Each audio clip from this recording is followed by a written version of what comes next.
Beautiful. And one thing I want to say about my brother, man, is he very insightful person. You know what I'm saying? Very, very connected, very spiritual, connected, and intelligent. You know what I mean? Very, very, very intelligent guy. He sits down and he takes care of himself, mind, body, and soul. You know what I'm saying? And so that's all that we can really ask for in somebody that pertain or not pertains, but that's really all we can ask for somebody who aspires to be some type of something in this universe, And it's not all about prank videos and it's not all about clout and views and everything like that. It's about trying to spread a message, you know what I'm saying? And that's why I respect my brother right here, McLavish, because he's out here trying to spread a message. That's all we all should have strive to achieve, you know what I'm saying?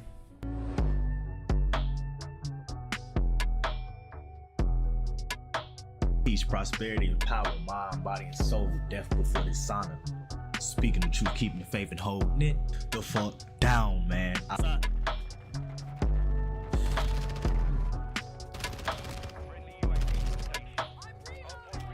Yep, next point. Nope. Oh, it's all. Oh, shit.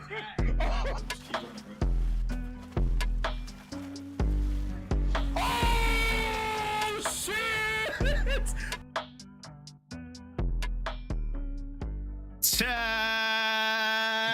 Yes, sir. Yes, sir. Oh my gosh. Thank you, God. Thank you, God. Thank you, God.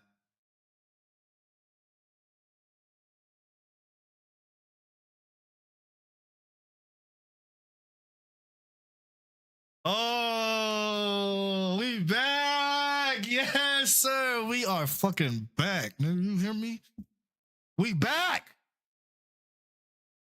You ain't mean. Knock it off. Yeah. Hold on. Chat. Let me.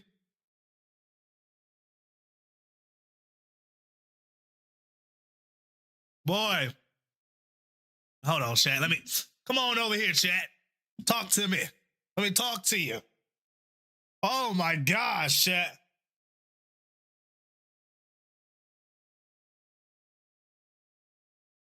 We fucking made it.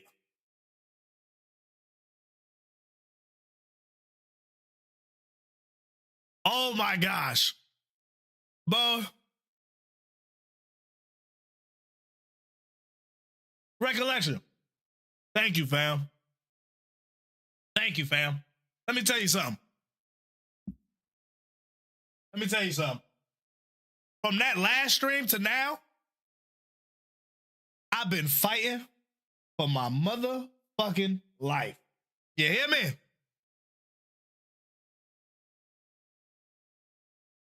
These last 4-5 days, I have been fighting for my fucking life. Since that no rest for the Ricket stream, bro.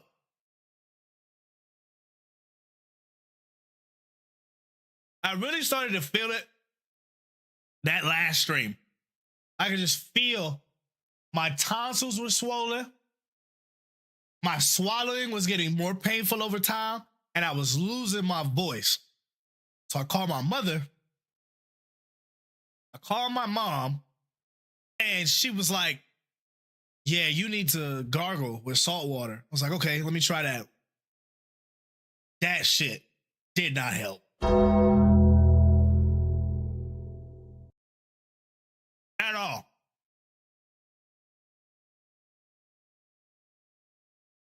I was like, okay, we'll give it a day. Try to sleep on it. Miserable. Barely slept maybe an hour that entire night. Bro, strep ain't nothing to play with. Take care of your motherfucking health. Because when I started looking it up, it was like, yeah, your tonsils will be swollen. Because it didn't feel like no regular sore throat. This didn't feel like no regular sore throat. Right? My motherfucking...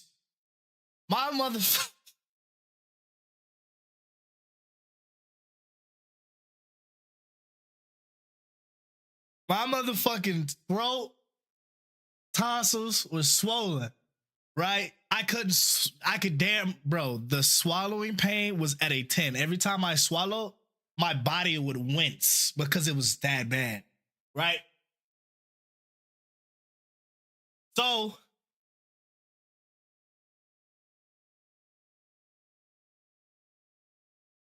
fuck strep. I had that back in A school. It was miserable.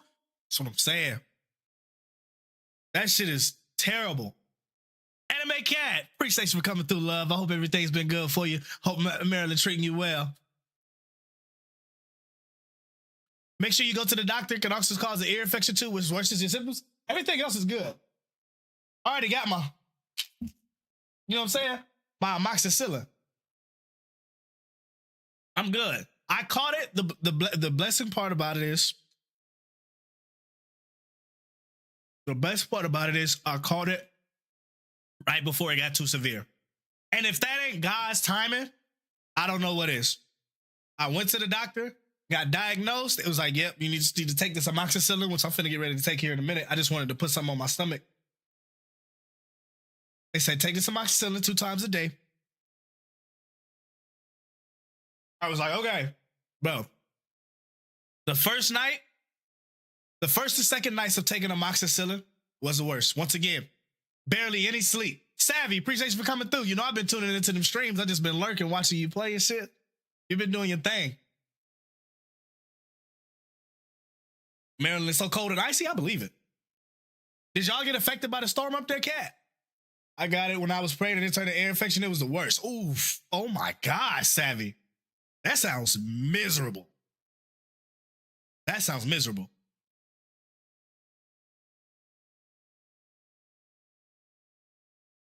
Yeah, I like to put something on in the background while I'm editing and stuff, Savvy. So your stream is right where I need to be. You just be in there vibing. Anime Cat, we did. How bad was it for you guys up in Maryland? Where was I though? Where was I? Yeah, first 2 nights, couldn't sleep. Barely an hour every time. That second night, I was damn near in this room delirious. I was damn near playing Call of Duty. What are the numbers, Mason? What are the numbers? Bro, my thoughts were out of here, bro. But after that second day, excuse me, allergies. Shoot. Ugh. Ooh.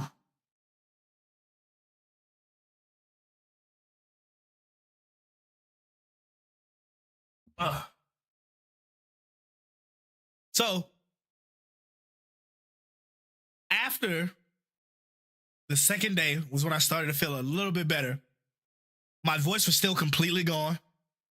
I had no voice. It was like muffled and disgruntled.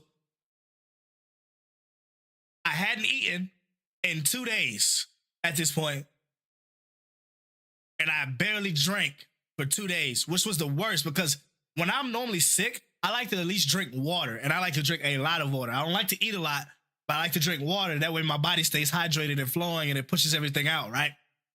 I couldn't even do that. My liquids were looking like apple cider vinegar. The absolute worst. The absolute worst. I was borderline, like, I was like super dehydrated, like, and I was very miserable about it. But that third day, I got around to being able to take small sips every 5 to 10 minutes. And I slowly but surely, but this is still with like that aggravated throat pain, right? So I'm in the room just taking a sip, put it down, get scared a little bit, like, okay, don't be a bitch. Drink some more. It snowed, sleeted this Saturday and Sunday. Didn't get to work till Wednesday. My driveway was frozen on. Neighbor helped me clear. That's fire. Shot a vodka and clear that right up. Oh, hell no. Oh, hell no. Hell no. Hell no. I ain't having no goddamn vodka off that. But I be this motherfucker dead, man. Drunk and dehydrated is a bad combo. But that third night, I was finally able to get a lot more water down, and some sleep. And that's when I knew I was recovering. Because I was able to, between the 5 minute, sound like a morphin combo, I'm telling you. Morphin love to get active. So, I literally sat here, it was like 2 a.m. I just had a bottle in hand. I was like, I cannot go to bed. I had like, I don't know if y'all see what my water is now. I probably had like this much left, right? I can normally clear that in like 10 minutes if I'm just, normally drinking. That shit took me an hour. That's how bad the pain was, right? From here, normally, and down, I can drink it like 10 minutes. That shit down on that third night took me like an hour. Just because of the pain, right? But I was able to drink in under an hour. And that gave me the insight that I was doing all right. So, cheers to that. Cheers to that, chat.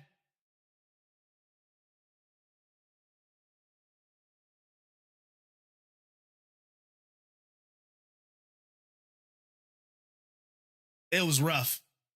It was rough. These last couple of days have been very rough. I damn near wanted to burn my mattress and everything after that. Tell you what. I just cleaned the sheets and stuff afterwards, of course, but ooh, chat. You know the worst part is, chat? I don't be going nowhere. So how the fuck did I catch strep throat? I'm not kissing nobody. I'm not around a lot of people unless I go to 2 places. Grocery shopping or the gym. So I'm like, where the fuck did I get strep throat from? It has to be the gym. It has to be the gym. There's just no way, because I'm not in the grocery store long enough to be around people that long. I'm in a gym 2 hours a lot of times.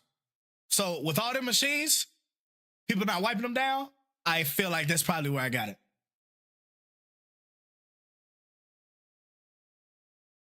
It's a public, yeah, that's what I'm saying. That's what I'm saying, Savvy. I feel like I probably got it from the gym.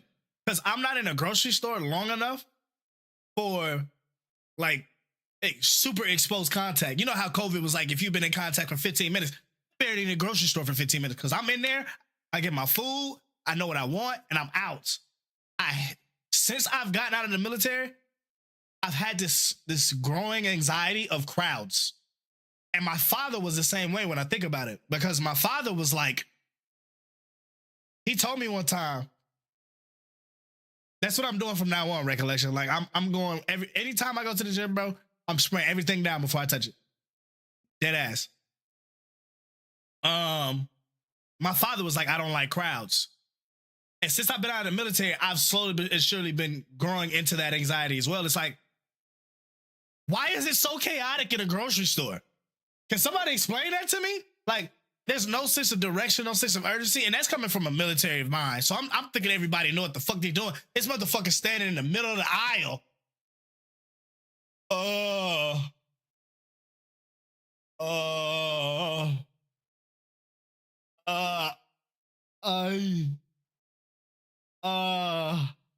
Like, if you don't get the fuck out my way, what are y'all doing? I be in there anxious. You were in long enough to know, have a clue to what they're doing. Facts. That's fact. Like, why are you standing in the middle of the aisle? Why are we doing that? Why are we doing that, chap? Like, when I go grocery shopping, I go on a mission. That's why you bring a grocery list, right? You hit it all as you go. Do it quick before them lines get there. I never shop between the times of 3 p.m. and 6 p.m. Yeah, man, I got severe anxiety. Absolutely hate going to stores now. But I don't leave the house. That's what I'm saying. Because you got people who are crazy. I had my brother Sparky come in here the other day. And Sparky was like, bro, you want to go to a protest with me for ICE? I was like, bro, the amount of anxiety that I get just around a regular crowd of people, let alone a protest like something like that, would send my senses through the roof. I don't even like crowds to begin with. So now you actually invite me to a place where violence is prevalent. I'm good, bro. I am all for fuck ICE. You know what I'm saying? And that's not to get political on the stream or anything like that. But I am of the fact that, like, black people been fighting their entire life. So, like, I'm at the point where I'm like, protests don't mean nothing to me. Protests don't do nothing for me. I need further progression. That's just me. That's just how I'm made up of. I don't do protests. I attack pockets. I boycott. That's my protest. You see what I'm saying? Oh, but that just lets you know about my anxiety. Walmart is the worst with that, I swear. I'm telling you. That's why I don't shop between the times of 3 p.m. and 6 p.m. Because those are the busiest times. It's the busiest amount of idiots to just walk around the store.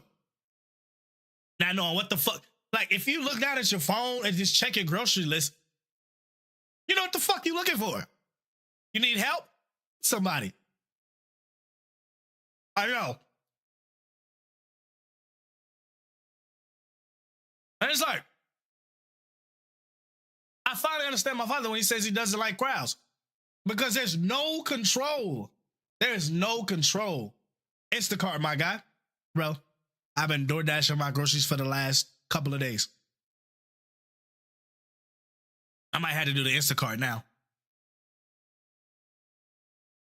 I might have to do it, bro. And that's what, and now you see me while I'm over here eating fucking fruit. Bro, there was only one thing I wanted this entire time while I was sick. Fucking fruit. I swear. I wanted fruit. I wanted fruit so bad. Like, that third night, I tried to have a smoothie, but I still couldn't down it all the way. That fourth day, which was yesterday, dog, this is all I had yesterday. Fucking fruit. I love it. I have a fonder growth. A fonder. Instacart always give me the wrong replacements and stuff, and I get so mad. I've never tried Instacart, so I haven't had the experience.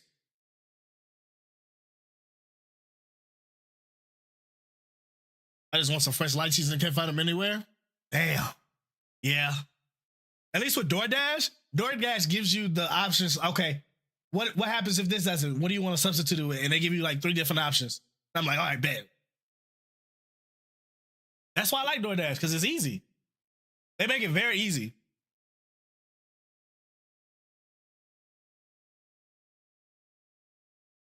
But needless to say, that fourth day, dog, all my bowls were full of fruit.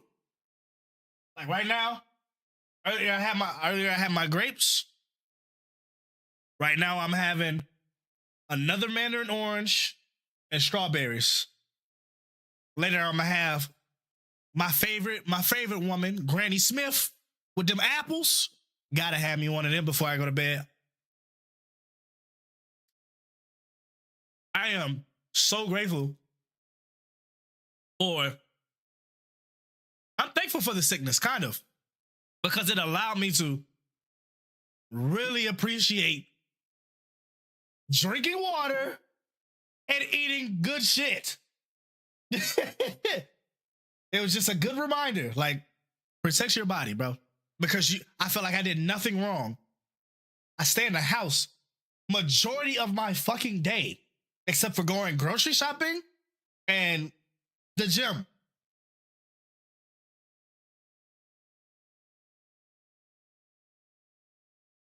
Dog.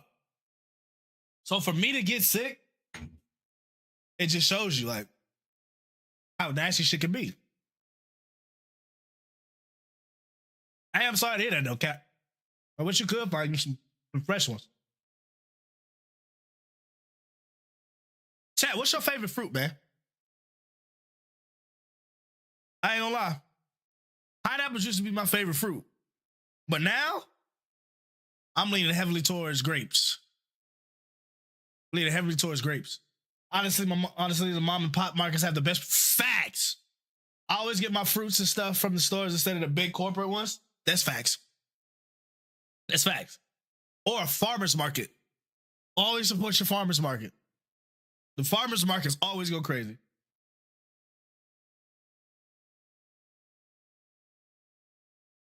Ooh. That's a sweet strawberry right there. I used to be a pineapple guy through and through. But now, grapes, bro. Maybe that's why I want to try wine too. Avocados or raspberries are definitely my favorite fruits. Ooh. You can never go wrong with some avocado on toast. Ooh, stop playing with them. I like put raspberries in my smoothies though. So I'm right there with you, Savvy. I'm right there with you. We have a small indoor farmers market on Sats here. I try to go there every other week. That's what I'm saying. Gotta support your farmers market because that should go straight to them. Don't let me find a motherfucking farmers market around here. Is there a farmers market around here? Recollection? I wouldn't know, but I want to go.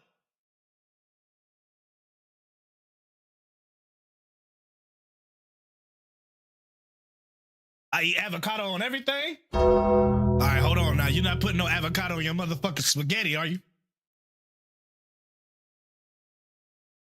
We have a farmer's market right down the road, but they aren't open in the winter. Ooh, that sucks. That sucks. So, Savvy, my question is now is, so where do you go to supplement then? Just the mom and pop stores?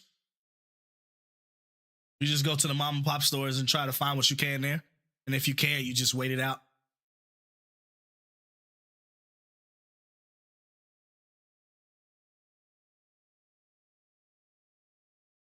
I'm not I'm not sure about the island, but there's Mount Vernon. One in Mount Vernon I know of. Okay. That's all I needed to know, brother. Give me 1 second. I'm about to change it up. We're gonna put some R&B on in the background. Switch up the vibe a little bit while we sitting here chatting. While we sitting here chatting. You know what I'm saying? Chat. Um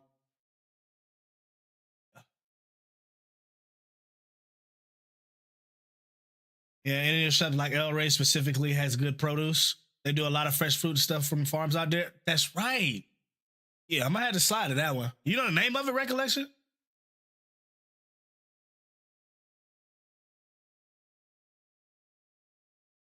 Small indoor farmers market on Sats. That's crazy though.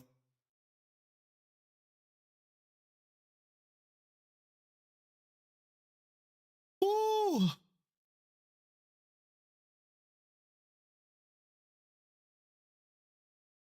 And I will say, thank y'all for coming through to the stream. If you're here just lurking right now, listen to the conversation. Thank you for being here. I appreciate you. Much love. Oh, let me spark the vertical stream now. Because we in here chatting now. Still got to set up my vertical stream the way I wanted to do whatever, but that's just yapping. Thank you for everybody who come through today. Thank you to everybody who is just here. I appreciate everybody. There's another thing I really wanted to do, and that was stream. Like I was sitting here, I was watching a lot of shows while I was down. Like, what did I watch recently? There's a show on Netflix called 61st Street. I watched the first season of that. It's really fucking good. It's basically about a track star who was about to go to college. It's like black trauma stories, shit like that. But he was about to go to college. Glau's a star. Appreciate you for coming through.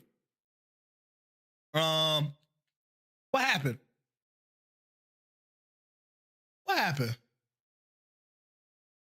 Okay, so I don't want to spoil it, but without spoiling it, it's Mount Vernon Farmers Market. It's on the Riverwalk in downtown. Okay, say less. Then I know exactly what it is. I know exactly where it is. Cool. Appreciate your recollection. My guy. My goat. Uh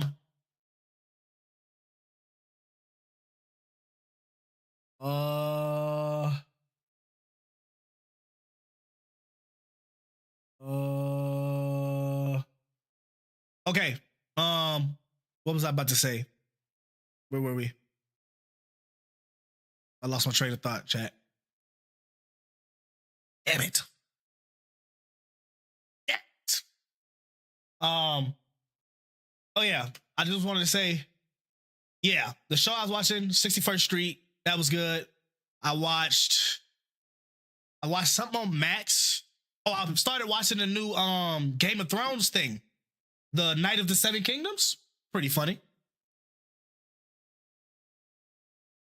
That's on HBO Max. Let me see. I'm opening up HBO Max right now. Yeah, so there's the Night of the Seven Kingdoms. I'm watching that one right now. And then on Crunchyroll, I'm currently watching Sentenced to Be a Hero.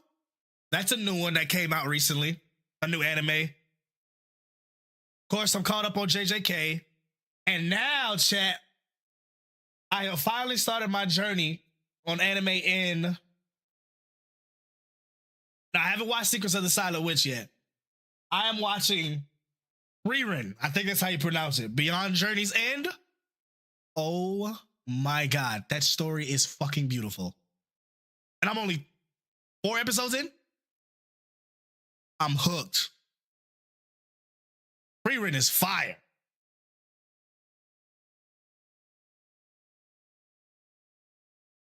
I've been watching way too much reality TV and it's a problem. It's so dumb. I don't know why I watch it, because you like that drama, don't you, Savvy? Go ahead and admit it. You love that drama, don't you, Shorty? You love that drama, don't you? I know you do. I know you do. You know how many women just sit there and watch fucking, what's it? Love is Blind, Love Island, those ones? Because you like the drama. You like to see motherfuckers get active. Uh-huh. I already know what it is. Yo. Y'all just like that drama. Y'all toxic asses. I watch a lot of true crime podcasts. See, yeah, we gotta watch you with a hawk's eye. Gotta watch you with a hawk's eye.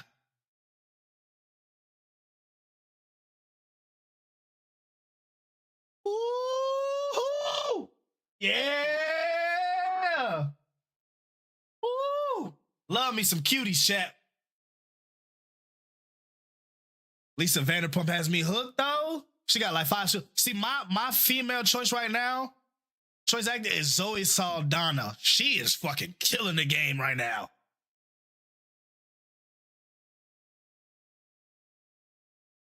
Zoe Saldana is killing the game right now. I saw her in Lioness. She is fire. Great actor.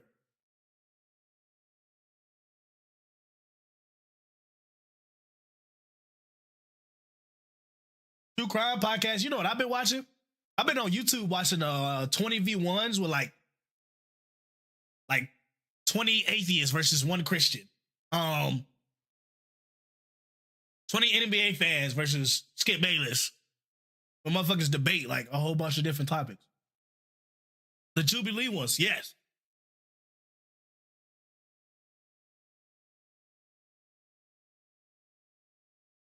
I like those Jubilee ones.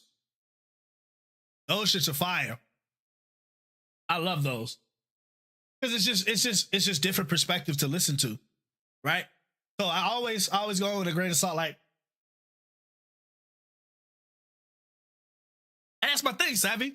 Some of the times, I'd be like there was one with Candace Owens, and she was talking to this Hispanic woman, I'm assuming. And the woman wouldn't even let Candace talk. I was rage baited. I ain't gonna lie. Right. It's a lot of things that I disagree with Candace Owens, but she do be saying some real shit sometimes too. And the woman wouldn't even let her get her point across. She just got louder and started waving her hands in the air, acting like she was right. And I was like, and Candace clearly called her out. She was like, clearly, you're not a person who wants to have a conversation. And then everybody in the room skulked at Candace for saying that. It's like, no, she's right.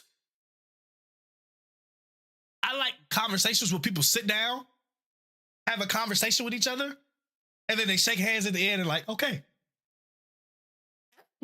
You get more from that than you would yelling and screaming at each other in disagreement. But that's not what they want you to do. Like, get together, talk that shit out. It's okay to disagree. We all human.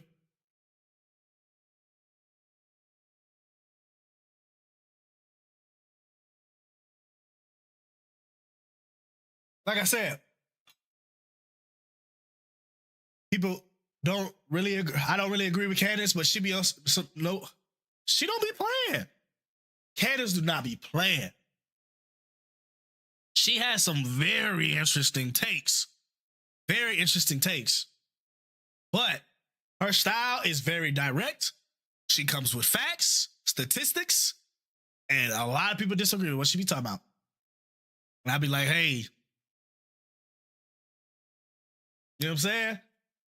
I don't agree with a lot of Candace Owens takes, but sometimes she be right. People love drama. Oh yeah. And some of them Jubilee shows be all drama.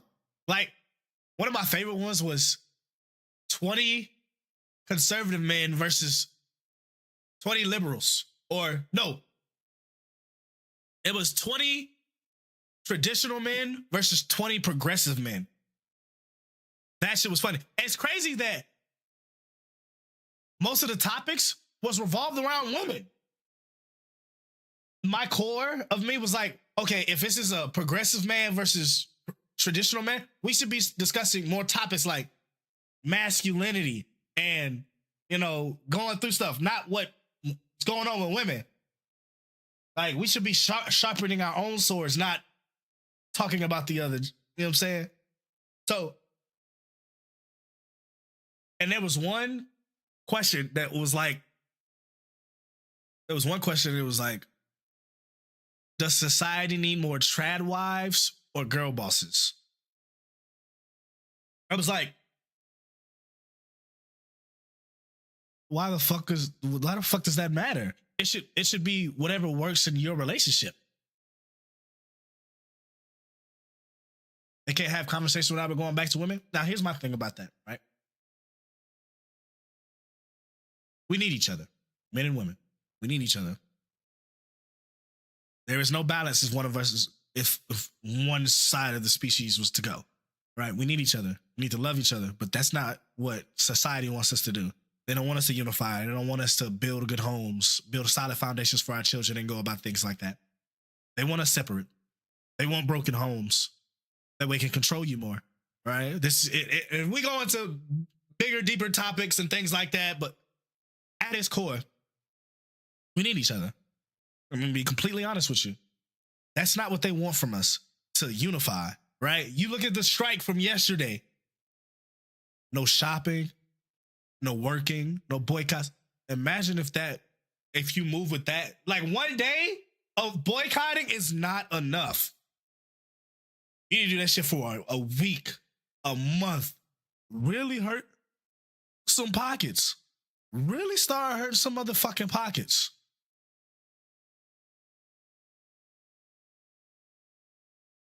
Exactly, Savvy. We both have our own issues as men and women to deal with. That's the truth. Right? But in my mind, as a man, a woman leans into a man's masculinity in times when she doesn't feel her femininity doing enough, right? So she leans into her man to pour into her garden, to nourish her, to nourish those seeds she's been planting, right? He's there to support the growth of her garden. And it's the same way for the man. Sometimes a man goes out, he has to deal with the world, and he just needs to come home to his woman who's already in that natural divine feminine. And most of the time, that's all a brother needs, is peace. A woman who will hear him out about the trials and endeavors he's going through in the world and literally just pull him away from that and let him be present in the moment with that beautiful woman that he chose to be his partner. And It's crazy that I'm explaining this in such a simple way because it's so much more complex than that. But at its core, at the core, we need each other. And I don't want anybody else to really think like, oh, men are superior, women are superior. No, never been the case. Men and women need each other equally because of the balance that each one gives. Men live more in their masculine, women live more in their feminine. However, that is not to exclude that men can be in their feminine and women can be in their masculine, because there are times where you as an individual have to lean on both aspects of your anima, of your animus. That's what they call it, the anima and the animus, right? I'm pretty sure this is the same topic correlation. All I'm saying is, when it comes to this stuff, like, that's why when I talk about relationships with people, that's why I'm able to talk about relationships on my stream, because my perspective about it is so inner-worldly, because I don't listen to what they're saying on social media. Social media has people so super infatuated with like these super inflated, overindulgent, like pleasure contracts is what I call them. Oh, look what he did for me. Let me post it on my story for everybody to see. If you want to do that as my woman, that's fine. But you don't listen. I don't do that. I like to appreciate what you do for me in the moment. I'm not a materialistic guy. So when you get me something, if you buy me a pair of motherfucking socks, I might motherfucking break down in tears because you thought of me. It's socks.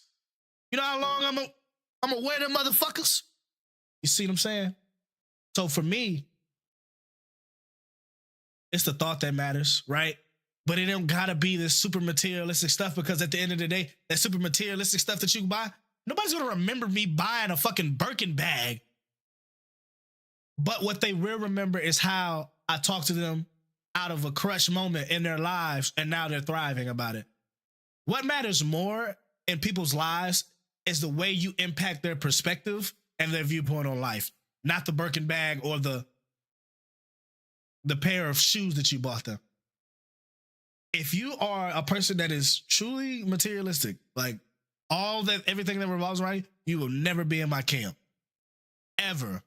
You will never be involved into my tribe, because the amount of people, the amount of people in my tribe and the like-mindedness that we have, it's not about these worldly possessions.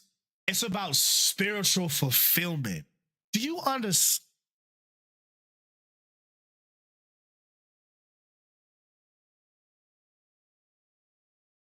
It is not about material possessions. It is about spiritual fulfillment, spiritual enhancement, evolution. I'm trying to break these generational curses.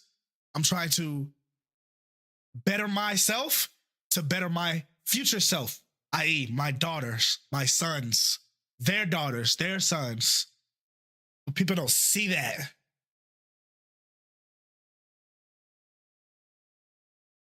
True success lies in the legacy that you leave behind. That's my mindset. The things that you can accomplish that does not revolve, exactly, Savvy. It's not revolved around. It's not money. It's love. It's family, togetherness, righteousness. The way you impact somebody spiritually. That's my type of legacy. That's my definition of success. And not a lot of people are going to agree with that. But I'm telling you right now, at the end of the day, a spiritual fulfillment will last a lot longer than material possessiveness. Like,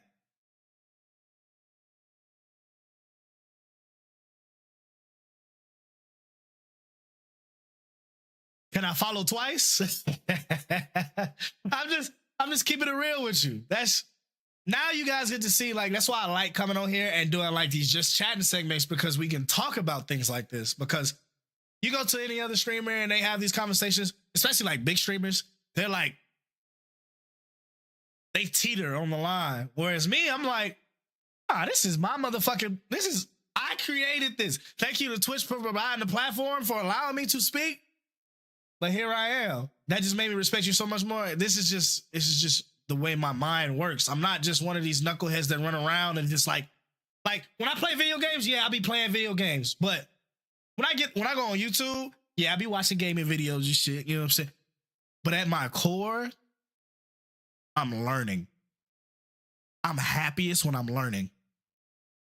Whether I'm clicking on some Star Talk and listening to them talk about space and not knowing what the fuck is going on, or I'm listening to like true love doctors and people talk about love and things like that. Hi, V. Good to see you.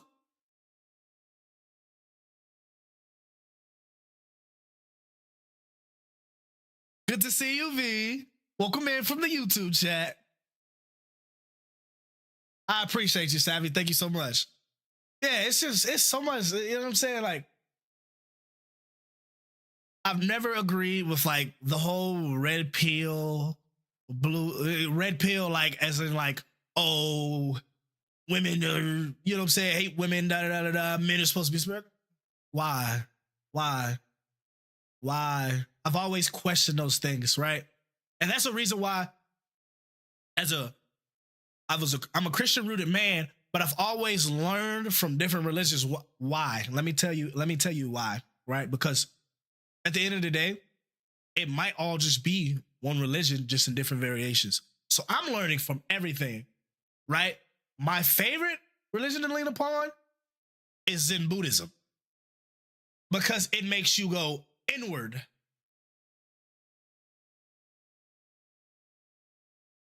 A wise man doesn't hate women, but instead hates how they make you feel.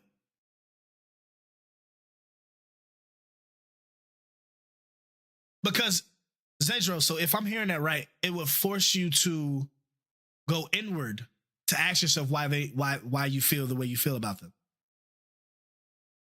Because that's what I'm getting from that, what you just said. By the way, appreciate you, Zedro, for coming through. Much love, brother. V, appreciate you for coming through. Thank you for being here.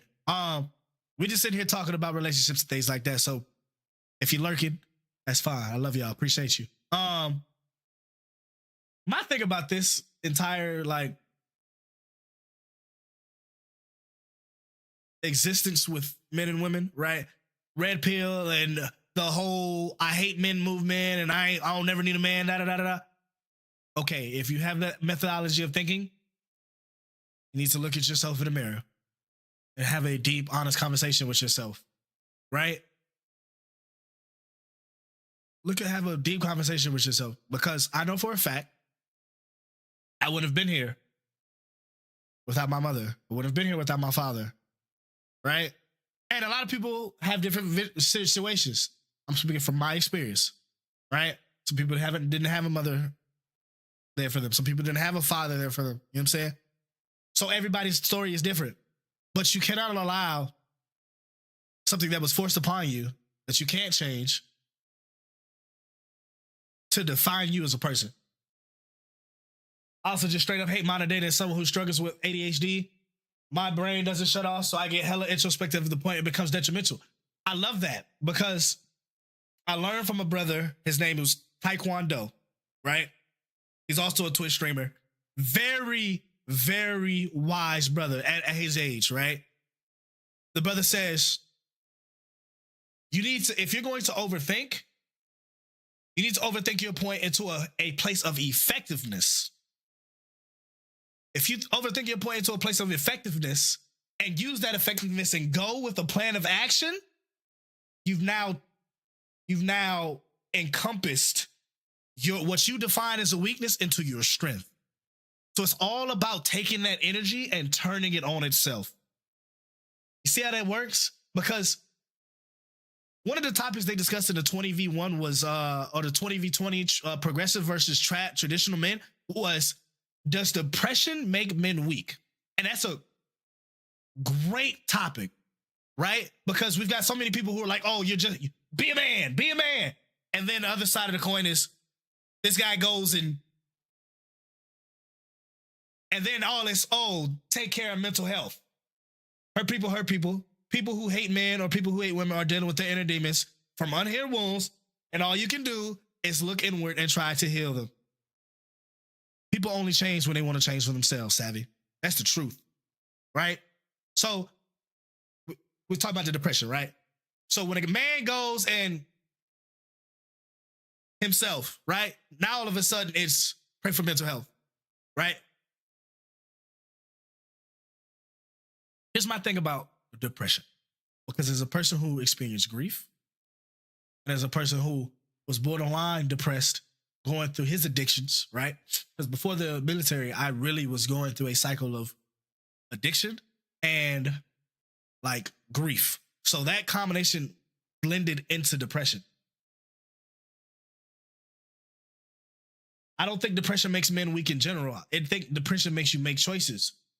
Some choose to become bitter and choose to weaponize it. Do you take your pain and use it on others, or use it on yourself to continue? And this is the conversation we was having, right? So with that in mind, Zadro, check this out. They said, well, from the traditional man side, they basically said, if you allow depression to become your identity and could consume you as a man, instead of not going to get help, that's what makes you weak. If you continue to sulk in the depression instead of reaching out and asking for help. But now here's the flip side of that. There are some cases where depression will literally cause you not to want to do anything. That's how bad of a mental illness can be. So when I hear these conversations, I'm trying to look at it holistically, because there's this side, and then there's the entire truth, right? So when you hear these people speak, you have to listen from a perspective that these people don't know everything. They're human, just like you. They don't have the whole gist of it because they don't have the entire experience of what it is. And the person who was speaking on the traditional man side was a person in a wheelchair, right? Paralyzed from the bed down. He was defending from the traditional man side, which was, if you allow depression to consume you, and then you, like you said, Zedro, if you weaponize it and use it as like some form of crutch or identity for yourself, that's what makes you weak. Because you're allowing something that is inherently something that you can fix if you just get the right support. Now, I'm not saying to rely on pills and things like that. I'm not saying you need to rely on pills and things like that, but you need to make an active contribution to yourself to love yourself. That's my take. You have to make a contribution to yourself to love yourself, and whatever it is. My depression has been a wild ride, bro. It's been like small steps at a time to get better. I've given up on relationships for the time being, to work on myself, lose weight, make money, let myself become who I want to be before I try to allow vulnerability with others. That's real. You got back to yourself first. There's nothing selfish about that. You know what is selfish though, Zedro? Is if you go in it in a state of depression and then expect that person to fix you. That's selfish. You're projecting your problems that you have been working on onto another person. That's selfish. That's weak. If you have these problems that you're working on and you've already been working on them, don't allow those problems to affect what's going on in a relationship. You can explain to that partner, like, hey, this is what I've been dealing with in life. And if they accept that, and if they want to help you with that, that is their choice. It doesn't make them a bad person if they don't want to deal with that. Right? Because everybody has their life to live. But what makes you selfish and weak is if you use your depression to be a crutch in a relationship. Oh, you're going to leave me? I'm up myself.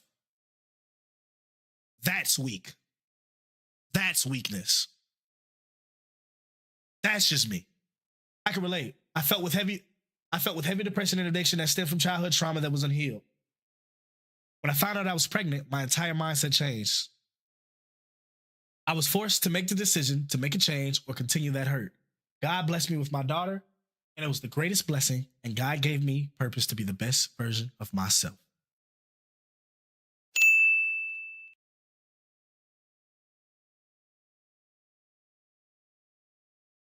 Savvy, I love that. I love that.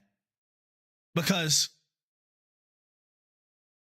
you saw it in right there when you got your daughter. You were forced to make a decision to make a change or continue that hurt. I am so proud of you, Savvy. Great work making that decision that not only benefited you, but the future you. I'm proud of you. Keep doing great work. Keep doing God's work.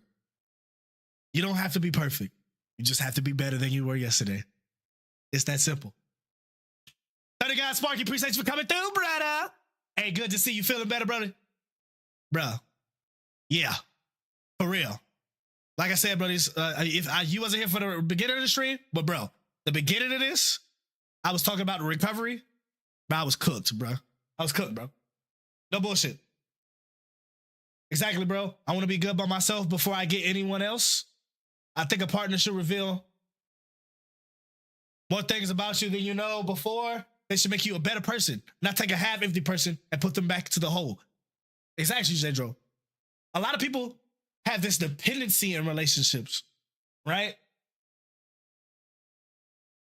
A lot of people have this dependency in relationships on their partner, where it should be an interdependence, not, and now hear me out, it's not just regular dependence. It's not independence. It's interdependence.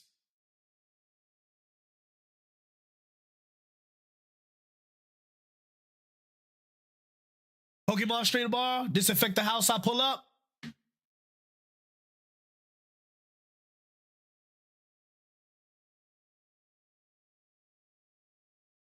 We can do Pokemon tomorrow. I already disinfected my room. So bring a chair. I'll let you know when I'm a spark. Or around the time I'm a spark. I had to get going so I can stream, but I really enjoyed chatting with you. I gained a lot of respect from you just from this conversation. I'll be back for your next stream. Savvy, thank you for coming through to the Enlightened Realm. This is exactly what really where I thrive is right here talking to you guys. Video games, I love playing video games, but when I'm sitting here interacting and exchanging perspectives, the highlight of my day. Because we're growing together mentally. We're growing together in worldviews, right? We're sharing things about each other, our likes and our dislikes, and we grow together. Enjoy your stream. I'll make sure I send my view over there for you. Appreciate you for coming through, Savvy. Enjoy your stream. I love this, by the way. We played Held Up like 2 years ago now. I'm popping in randomly to shoot the shit. Like, come on, bro. This is a community. That's what community is. Once you're in, you're in. As long as you don't fuck us over, you know what I'm saying? You're in, brother. You come in, you pop in, you shoot the shit, we chill. You know what I'm saying? Like, and that's what I love about the community that I'm building, because it's real solid, like, respect and love for one another. So it might take a lot longer because people are looking to troll and have fun and shit like that. But for the real, this is the beginning of something very special. And that's why I take a calm, appropriate approach of it. Because when you really think about how energy flows, bro, and think about it, love is patient. Love is kind. So when you give those type of vibes, you got to be patient with the people that come in with you, bro. You got to be patient. Let the community feel that love, feel that energy, and it will never disappear, bro. That's why I feel like when it comes to the streaming shit, it's going to be an entirely different vibe, bro, because, like, everybody's used to, no disrespect to how people do it. The Kaisanots who are just big, funny guys and trolls and shit like that. Funny shit too. But where I really get in my bag is sitting here and talking to y'all about real life shit that people just, you know what I'm saying? People don't want to talk about. It's like, nah, let's talk about it. Let's see if we can find a way to interact as human beings that feels real. Even though I'm talking to a fucking camera right now, I'm looking at you through a camera, I feel the connection because we're speaking about things. It's love, bro. At the end of the day, you can't stop the real. And that's real. Oh man, it feels so good to be back, man. Holy shit.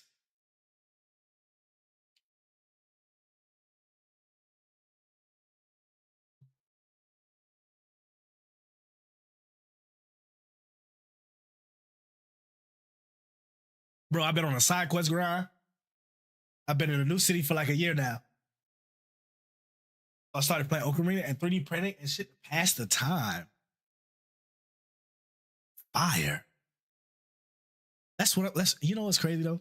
I love that you said side quest grind, right? Because everybody gets so automated on their like regular lives. They don't give themselves time to do new things, right? Granted, I haven't played this thing in a couple weeks, but it sits right here on my desk whenever I am ready to pick it back up because it's a process. Like, I can go a week straight playing this shit every day, right? And I'll put it down and come back. And then I can pick this harmonica back up and then do it all over again for a week straight. But I'm learning and I'm having fun doing it. Side quests are everything. Don't just try to complete the main quest, which is leaving a legacy behind and doing this. Bro, side quests sometimes are more fun than the main quest. Video games show this. Some of side quests be having some of the goofiest, most memorable experiences. So don't skip your fucking side quests. In games, in life in general, don't skip your side quests, bro, because there's always a new experience to do. But that 3D printed stuff, I'm telling you, bro, that's fire. I got a 3D printed Magneto helmet that my brother Phoenix 7352 made for me. Love it, bro. 3D printing is fire. Can I get into it? Nah, that's too expensive for me, dog. I already got expensive habits. Shoes, socks, clothes, streaming, gaming. 3D printing just cars. Gotta be careful. You gotta be careful.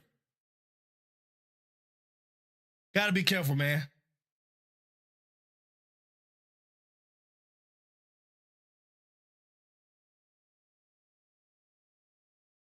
Yeah, chat. We got our motherfucking like I said. I got expensive habits, man.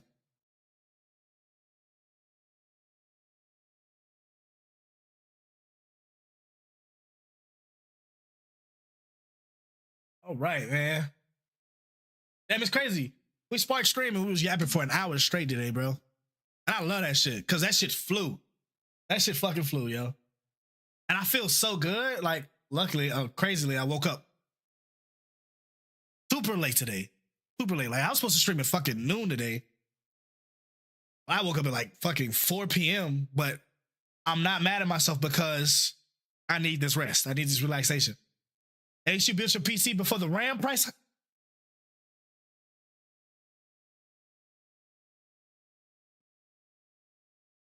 Cap. Cap.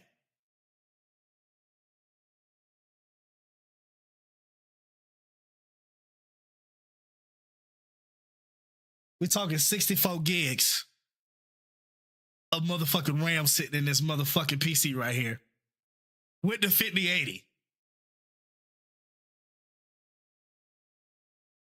Dog.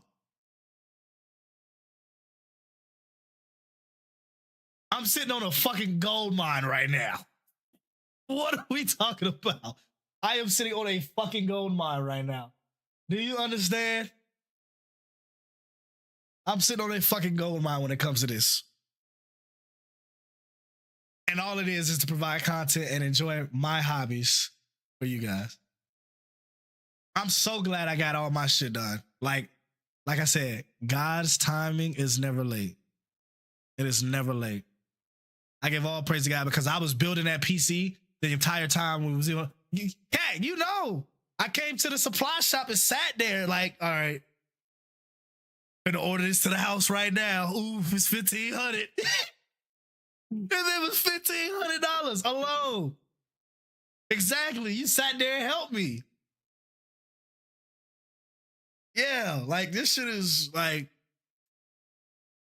I am so thankful to the people in my life who, you know, have more knowledge than me, because that just helps me learn more. At my core, all I do, I'm a little kid when it comes to learning, bro. There's always something to learn. If you have that mindset in life, you will always have fucking fun. There's always something to learn, bro. Always something to tap into that inner child again, bro. I love it.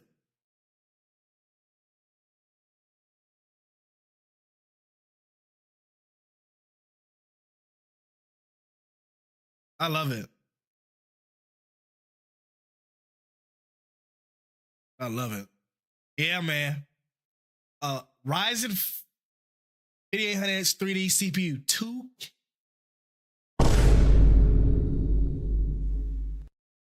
bands. A CPU going for 2 bands is fucking crazy. That's more than my damn graphics card. That's fucking crazy regulation. Holy shit. Yeah, that's why I'm glad I got this shit done. Because at this point, like, if anything, I'll get me a pre-built for streaming, and this will be my gaming. Because I really want to maximize this motherfucker. And just get another one for streaming, specifically. But that'll happen probably next year when we move into our new house. Me and Polly. We're going to make it us enough spot in out in Oak Harbor.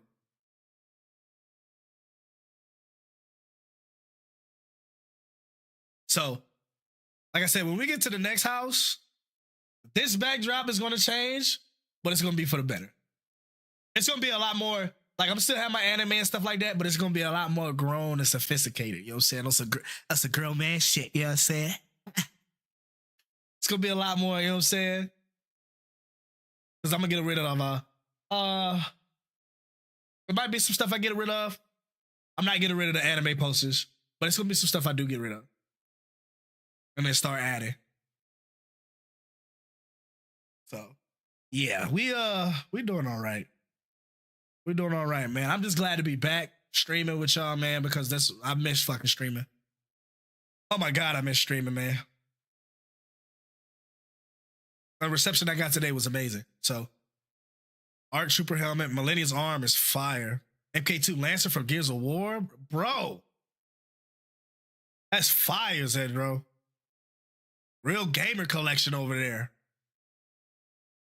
That's why I said 3D printing is fire, bro, because you can have whatever toys you want. For real, for real.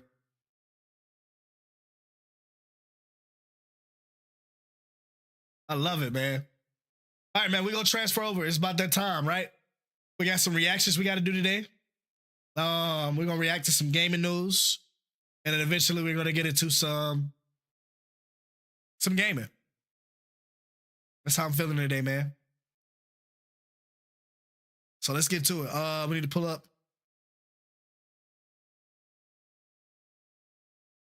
All right, cool.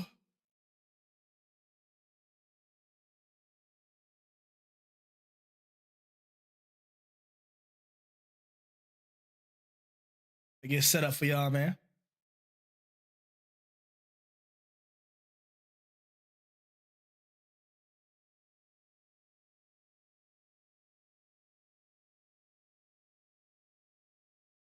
All right. We got a lot of stuff to talk about, right?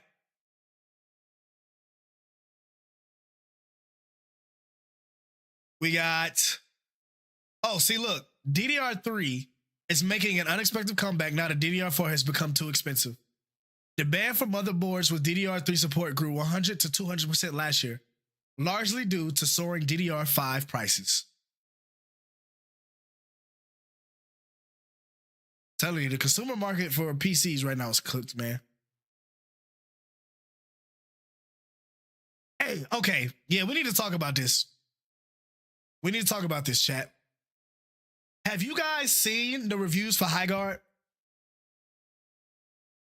Everybody is bashing this game, right? Since Jeff revealed it at Game of the Year, they have been bashing this game and want this game to fail. High Guard devs make a change as player count nosedives. This is less than a week after they released the game. Less than a week. They listened to the community and said we want 5v5, 6v6. They throw 5v5 in a week later, people are starting to enjoy this shit. I want to go back and play this shit. I want to play this 5v5 mode. Me personally, I had fun playing in 3v3. That's just me. The tweaks I would add about this game, make a mode where it's literally just like, it's like Valorant, where like all the exploring and shit like that, that's cool. But for people who want to just do, we're attacking your base, okay, now they're attacking ours, we're attacking yours, now they're attacking ours. Make it Valorant style, where it's like attack and defend, right? Make a mode like that. That shit would be fire. And you just buy from the vendor right there before they breach. Like, come on, bro. Like, that shit would be too fire, right?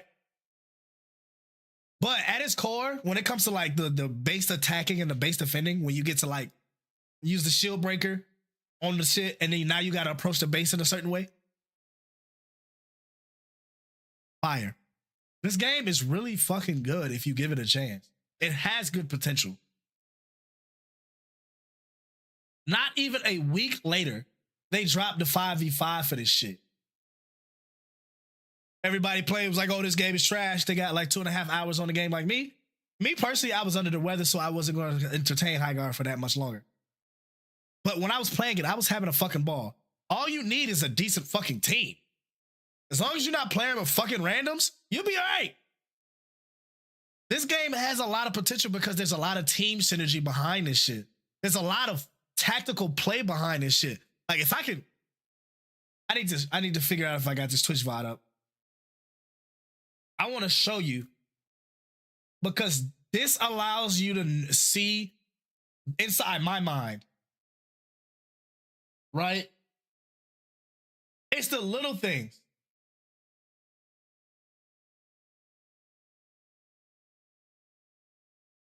It's the little things, chat.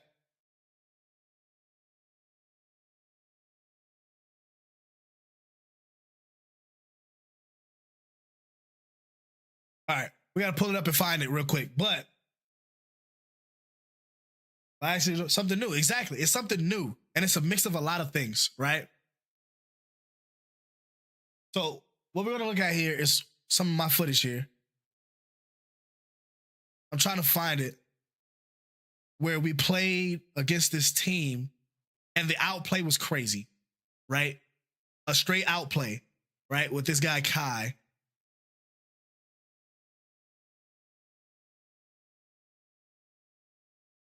I think this is the map. It is. Okay. Watch this, chat. All right. Watch this engagement, right? I'm about to unmute it. Give me a second. Let me pause the Spotify.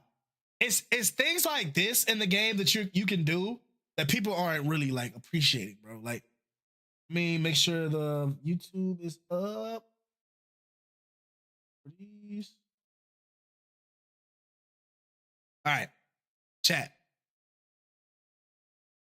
It's for the tactical mind of people who like to play like first-person shooters.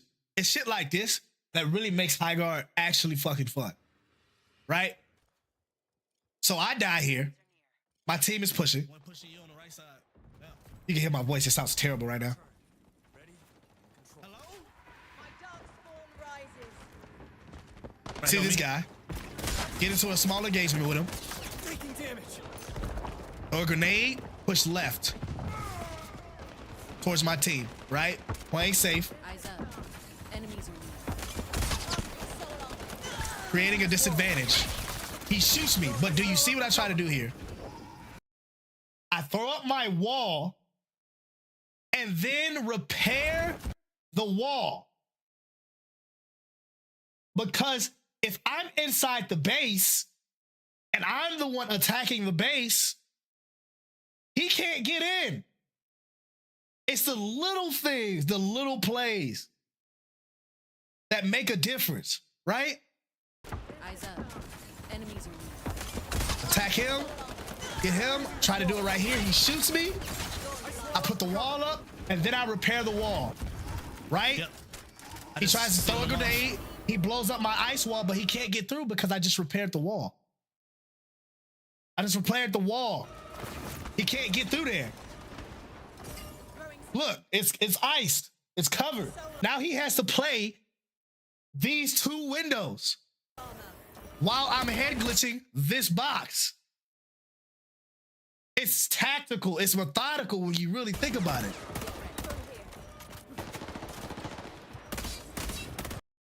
I'm forcing cooldowns for them just to get into the building. Reloading. This is how you put your team at an advantage. And I still didn't know that you can shoot the fucking rod at this point because I'm still fresh in.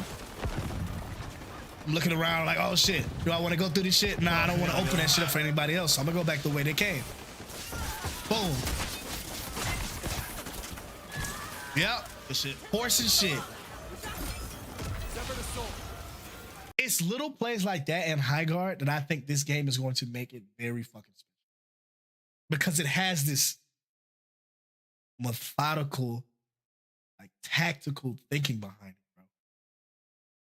This game is going to be nice. I can't wait to see. I cannot wait to see the response when this game does everything right. I'm of the minority that I want to see this game succeed. I want to see high guard succeed. I'll be right back, chat. Go use the restroom.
You playing high guard? Oh Lord, have mercy, bro. I want to see high guard have success. I want that shit to have a Cyberpunk 2077 turnaround because everybody play like as a gamer. I don't want to see games fail. That's the truth. But we live in this gaming industry now where everybody wants to be negative about everything if it's not optimized, shit like that. I'm a gamer, bro. I love gaming.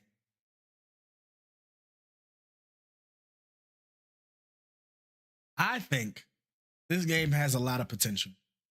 That's my truth about High Guard. I think this game has the potential to be great. It unfortunately got negative feedback the moment it came out. But this right here, them adding a LTM 5v5 testing mode for their own game is going to rattle the industry because they did this in under a week. They listened to the community feedback that was actually worth listening to, and then implemented that into their game immediately. Bam.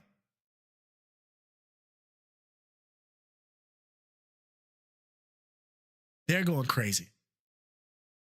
In under a week, they did this. I want to give them their respect for this. I don't want to see a game fail at all. But for them to implement what people were asking for a week, less than a week later, give these high guard devs a chance, bro. They're listening.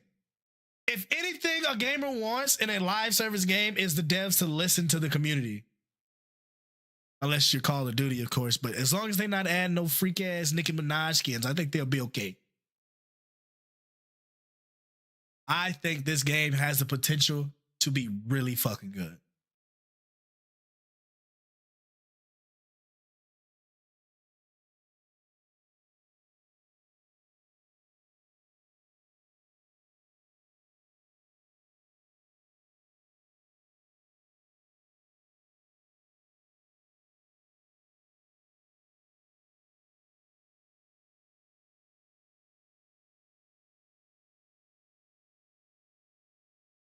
Battlefield 6. Don't care about Ashes of Creation. Bill Gates to offer. Okay, yeah, okay. 7-pound keg of ketchup ahead of Super Bowl. Who the fuck eats that much ketchup? What? That's disgusting. That's gluttonous.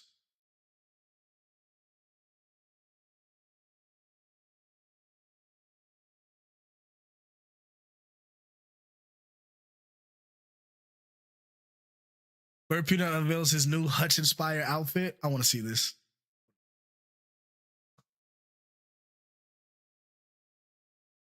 I don't want to have to whip this out this early. Pull it up. Pull it up. It's up. It's up. I'm afraid of what I might see here. Oh, Harvard, I've got no nipples. Oh, my hands are disproportionately small to my body. I tell everybody I was a professional baseball player, but really I just carried the water out for the boys. That's fine. Oh, That's my fine. Fuck you. You see this? You see this? Get a good look. This is what you look like, pal. This is what we see when we look at you. It's the exact hat I'm wearing right now. It's the hat I'm wearing right now. That's fucking fire. And that's why Burt Peanut is a fucking great fucking streamer. Okay, what nobody says. Okay. The Shredder will soon break out of Stella Montes. Lead design Virgil Watkins shared. The Shredder will break out and show up on other maps as new biomes, enemies. Why are we sending Squidward outside? Nobody wants to deal with that. Imagine you, God, imagine you at the research. Oh, Phoenix with the 8-man raid. Yes, sir. Thank you, brother. I appreciate you for coming through, bro. Thank you. Thank you, man. Thank you for the raid. Temple of Radiance, thank you for coming through. Today we're discussing some gaming news, talking about the recovery that I just got back from strep throat. Man, I appreciate you, Phoenix. Much love, man. Oh, I gotta add that shit to mine. Yes, I need to. Yep. Send me the template on Discord.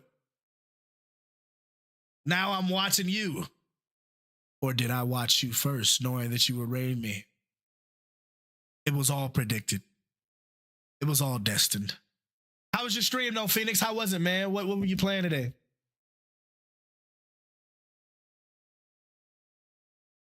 Appreciate you for the love, man.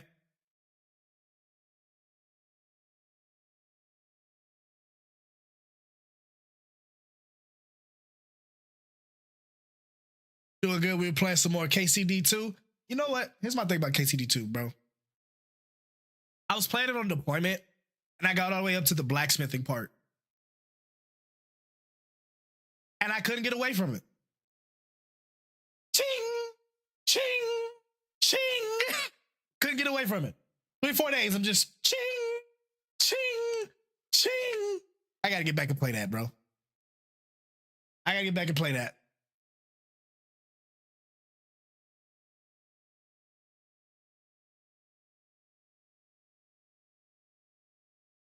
That shit is crazy. That's probably one of the games that like I really like was like, holy shit, that's fire. Hold on, let's see what's going on here. Over 100 cars have just been reported stranded in the snow on I-85 in North Carolina near, I don't know, Kannapolis. National Guard has been called in to help, but expect multiple hours of work ahead. These 30 tractor trailers were involved. Freeze play.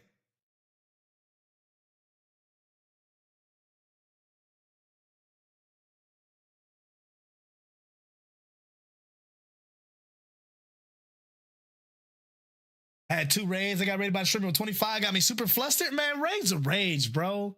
I love it, bro. You want to know why? Because it introduces new people, bro. If nobody, you know what I'm saying? It's like, I think people put too much expectations on raids, bro. Like, I like to welcome everybody in, say thank you for the raid. But welcome in. You know what I'm saying? Fat boy, appreciate you coming through, brother. From the YouTube chat. What is Annapolis? Hey, man. You asking me. I just appreciate the raid. This is North Carolina somewhere. Yeah, this is somewhere in North Carolina. The audio quality, the video quality terrible though. Banana, thank you for coming through. First time message. Welcome to the Enlightened Realm. I hope everything was all right. Hope everything is all right. Thank you for coming through. Much love. How you feeling today? My thing about raids is, when somebody raids you, I don't expect however many people to stay, right? I expect to find like one person that feels my vibe and they appreciate the vibe. And they're like, you know what? This guy's cool. We're gonna stay. And then when they miss out on the just chatting session they had, that we just had at the beginning of the stream, that's why I leave my VODs up. Because then they can go back and be like, okay, what was this guy doing? And they'll see a conversation like we had at the beginning of this stream and be like, whoa, like it ain't just video games for me. It's deeper than that. We got the music playing in the background, we vibing, we reacting to some crazy shit going on the internet. And then we just, you know what I'm saying? And then we game at the end. How you doing, Banana? How's your, what's today, Saturday? It is Saturday. How's your Saturday going? I like your squiddies.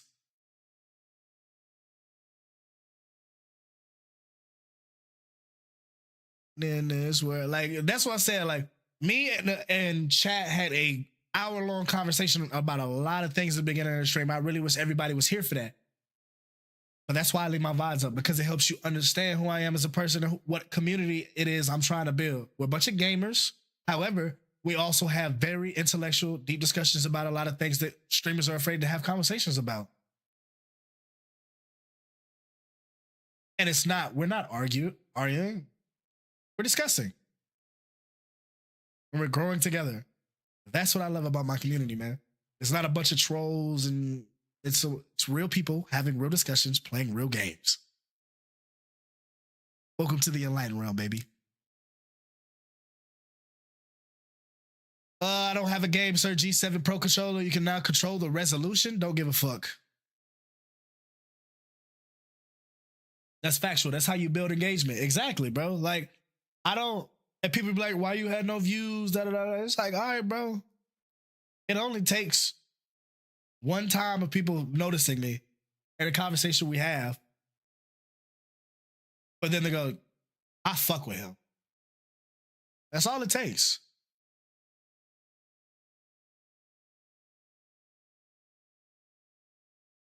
Same way. Wait. Whoa. New World is coming back to life? Alistair McFarlane, Facebook runs, signs an NDA after offering $25 million for New World. Amazon breaks its silence the same day with a new roadmap. What? New World is actually getting revived? Oh no, we gotta see this. Chat, lock in. New World MMORPG. New World podría ser rescatado por los creadores de Rust, y no es ninguna broma. Hace 3 semanas, el COO de Facepunch Studios ofreció públicamente $25 millones a Amazon por New World. Y bueno, se quedó en anécdota, yo tampoco tenía muchas esperanzas. Pero Alistair acaba de publicar esto en redes. He firmado un acuerdo de confidencialidad con una empresa sin nombre, entre comillas, para hablar sobre el juego sin nombre, entre comillas. Y nos dice textualmente, mantener la esperanza, pero con expectativas bajas. Es el mismo patrón que vimos con Hytale. Oferta pública, silencio, NDA. Estamos... We're putting together a roadmap of what we'll be doing for the game over the next year, and we'll probably have a public visit for folks to check out probably mid-Feb that I'll share in Discord or on my X account. It will be stuff like the World Boss Events, QOL stuff, Oh, New World is getting revived. Yo, that's fire. That's fire, chat. I actually wanted to play New World, but they announced that it was they weren't doing any more content. But now, somebody might have bought it out and the game is getting revived. This is a win for gamers. I don't care what anybody says. This is a win for gamers because games should never die. This is a win. I don't care if you don't play New World or MMORPGs. This right here is this is a win for gamers.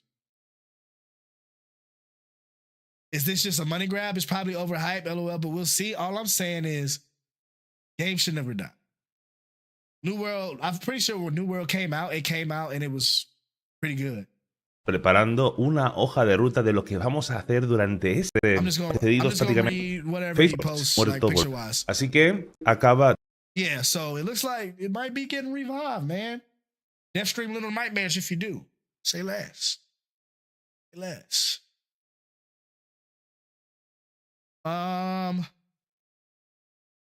NVIDIA halts plan to invest $100 billion in OpenAI after talks collapse. NVIDIA CEO Jensen Huang called the $100 billion figure non-finalized and privatized lack of discipline. Are they under Amazon Games? New World is right now under Amazon Games, but they stopped full production of Amazon Games due to them ending. They stopped like anything related to New World. Like they came out with an update and said, we are not uploading anything else. And then the game fell off a cliff because they basically said, no, this was the guy from Face Punch and Rust. So are they under Amazon Games? Is a real question. Let's search it up real quick, chat. How about that?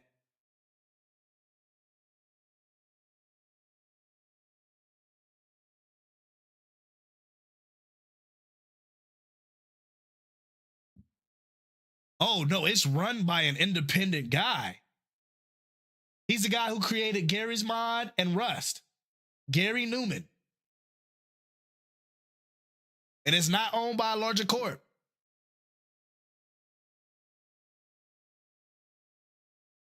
That's crazy. Hold on, let me zoom in for y'all.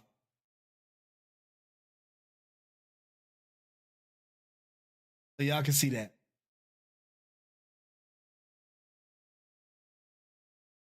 It's seeming like he's bought the rights to New World. Yep. And then the developers of New World were like, okay, well, if it's bought, then we can release our roadmap. It might be nice. I'm gonna strike for Amazon. See, that's what I'm saying. Yeah. I ain't bought nothing for Amazon in a minute anyway. But I'm saying this is an independent studio buying New World, keeping it alive. And he's got pretty good stature with Gary's Mod and Rust. So, holy shit, Shaq. New World might be alive. I have 2 level 60 characters on it. Hey, you look like you might have another one on the way, brother. That's crazy. Yeah, I fuck with that.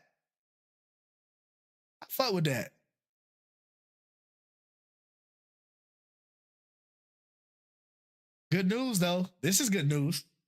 The OpenAI deal collapsed. So that means they can go back to making motherfucking GPUs reasonable again. Now, what's going to happen is the GPUs are going to rise and then they're finally going to stabilize at a price. That's what's going to happen.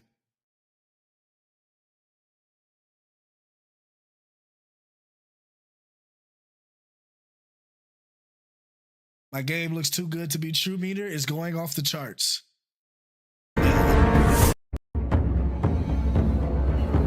How we feeling about Crimson Desert, chat? I'm getting it. I don't care what anybody says.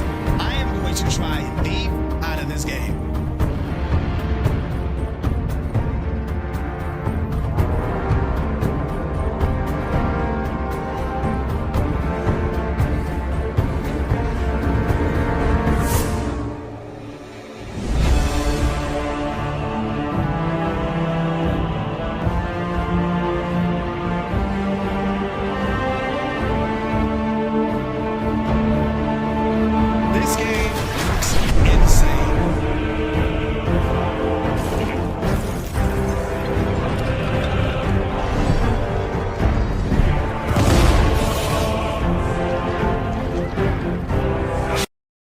Black Desert wasn't bad, so I hope the single player version was good.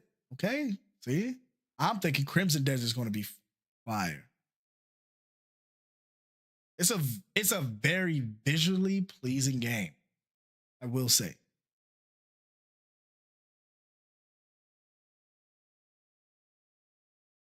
All right, hold on. F on the list, see? Introducing Labyrinth, a massive MMO RPG experience built for Hytale. How y'all feel about Hytale? Those Marvel matches last night were better though? Absolutely. We had fun on those matches for sure. Those matches definitely were, I felt were a lot more reasonable. Felt easier to climb. I was like, bro, like, we're not talking about that, but that's still like, what, silver, gold area? But yeah, we definitely had some fun that time. And I had good competent teammates, per usual. I don't think I'm playing ranked unless I have teammates, for real. I don't know if I want to do the solo thing anymore. I at least want to get like diamond on PC, and then I might try solo. Wet napkin player throw already. Except that first one. Fat boy, listen, if you be on PC, man, I'm always down to play with my people, man. You just got to add my account or send me something in Discord. Got to, bro. I'm always down to play with my peoples. Okay, serious question. Okay, so this is The Labyrinth, a massive MMORPG experience built for Hytale. Explore endless heights, uncover hidden secrets, and forge your own path through a world designed for adventure. The trailer is live now. Join our Discord and be a part of the journey. So this is an add-on for Hytale?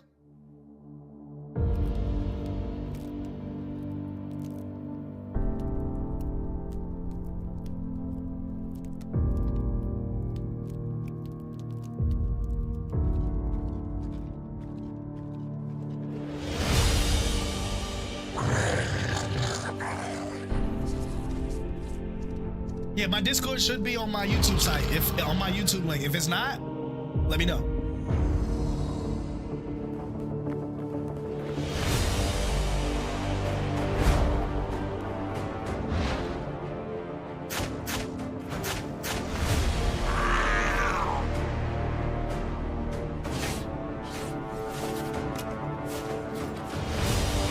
I think Hytale's gonna find a home, bro.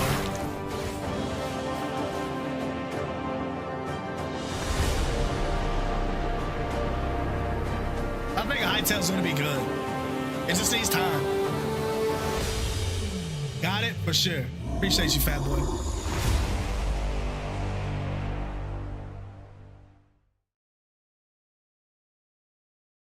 How we feel about Hytale? You think it's gonna be successful?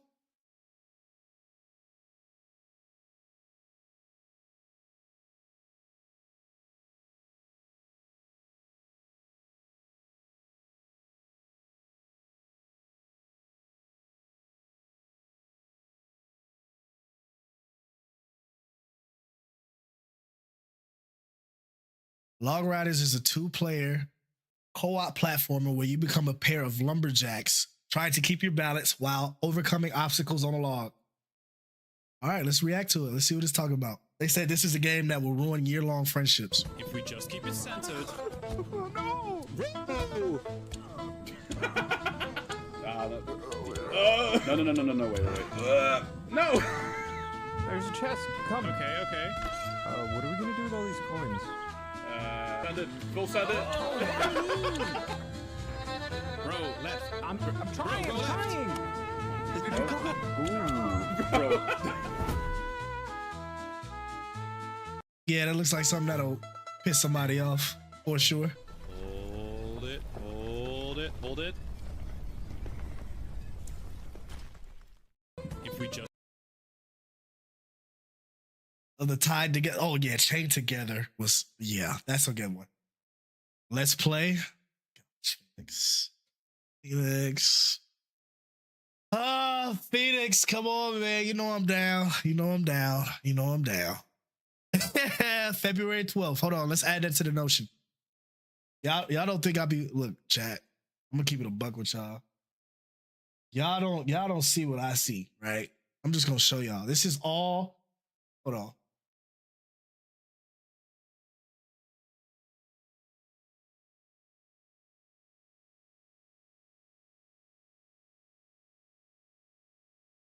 This is what I want to show y'all real quick. This is my fucking Notion full of game that I want to play. Do y'all understand? Like I really be doing this game and shit. Like I got this shit broken down into a whole bunch of different games.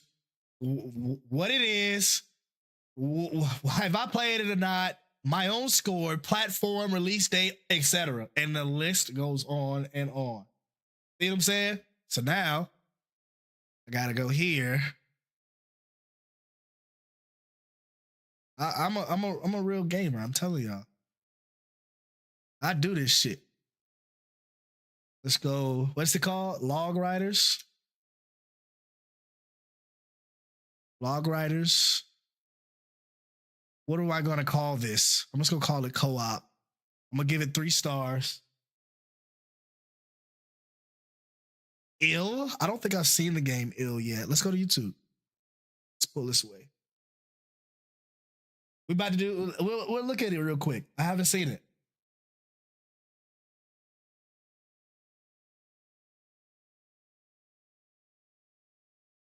Okay, I gotta pull it up.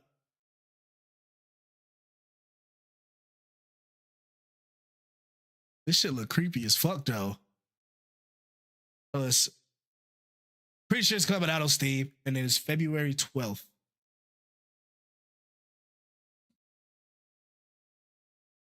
Let me paste the link.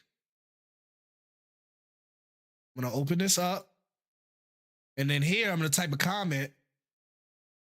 Play with Phoenix. We are all gaming fanatics over here. Exactly. Play with Phoenix. Rage-inducing dumb shit.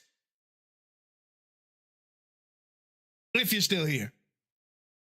Best part is rage baiting you. Phoenix, I swear to God.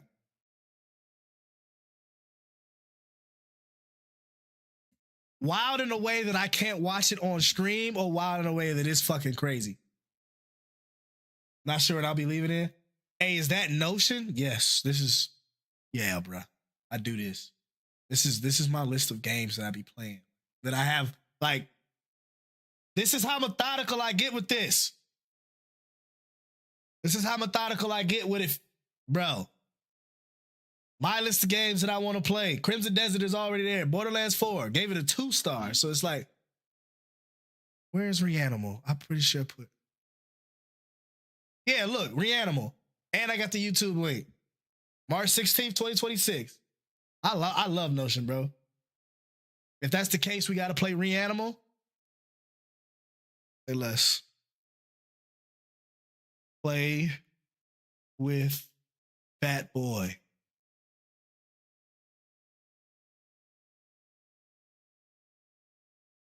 Oh, hold on. Post it.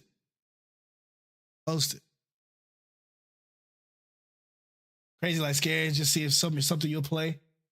I might start using it again for school that I'm starting in March. Hell yeah, Fees will get that motherfucking degree, dog. You feel me? Go get that degree, dog. Hell yeah. That's what I like to see. Where's Blight Survival? I don't know if I got that one in here. I don't think I do. Yeah, I don't think I do. Have a comma.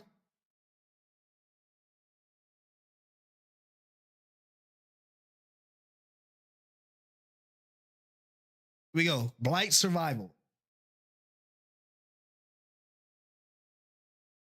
Got to make that alphabetical order. You know what?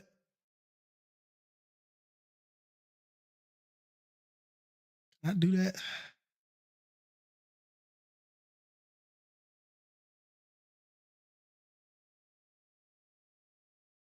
I can. Easy. Yep. Hell yeah. I did it, chat. I did it. All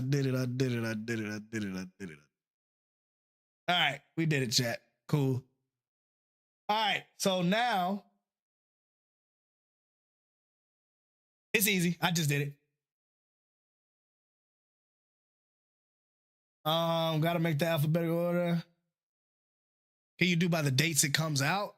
Yeah, but some of the things I don't have dates on it, so that would ruin it. The best way to do it would be alphabetical order. Some of the dates I don't have, like the release dates of some of those games. No release date yet. Possible playtest in April, May time. Okay, so hold on. Before we watch Ill, we're going to go here. Back to YouTube. Look at Burnt Peanut popping up. About the goop. We're gonna go Blight Survival. And then we're gonna, I remember this one now. I remember this one now. I remember this one now.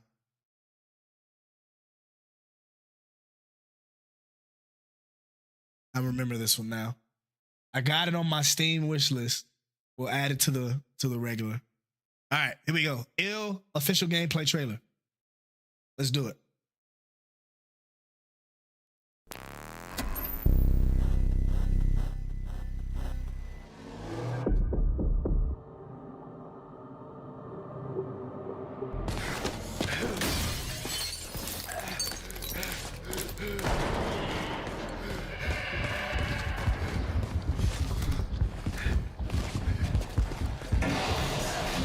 Oh, this is not Blyson. Oh, my bad.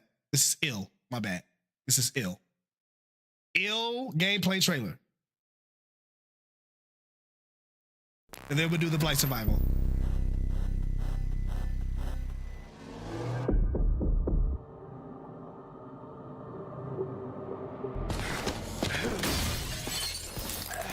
Wait a minute.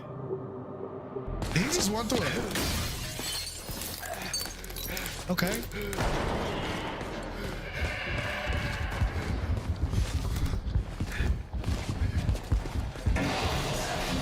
Oh, hell no. Oh, fuck no.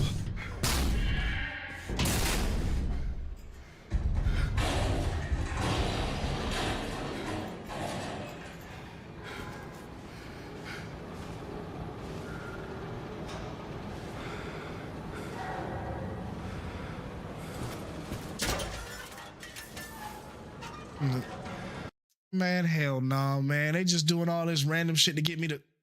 Bro, if I play this shit on stream and then I get like some interactive shit, I just know Phoenix would fucking make my life a living fucking hell. Do you hear me?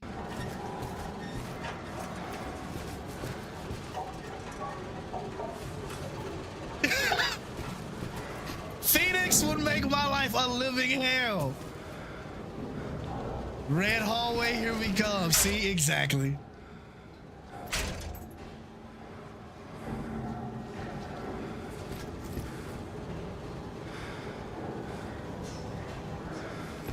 It wasn't just you, but she was the main culprit. Thank you. We finally got a decent weapon. But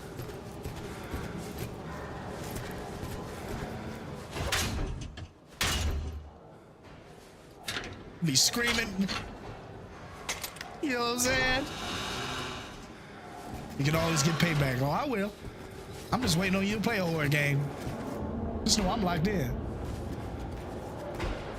Oh, a gun? Okay, see, I can play something when they give me.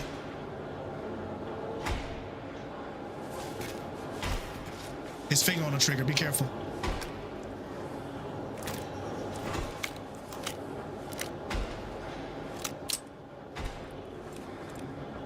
What's the aim like?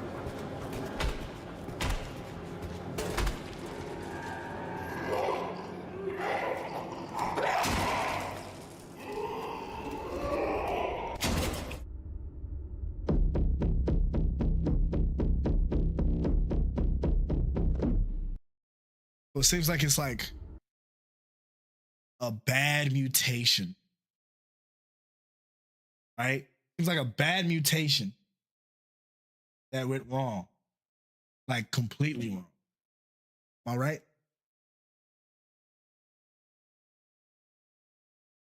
Tell you what, though, we're interested. We are for sure interested. Let's add that to the notion, chat. Give me a second. No due date, though. No release date. We're going to call it a psychological horror. PC. I don't even know why I do this shit.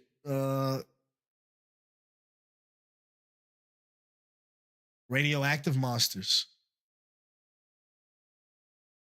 Ill.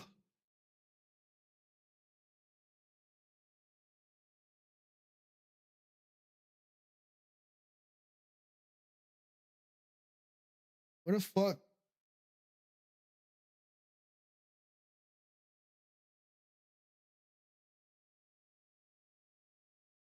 Ill.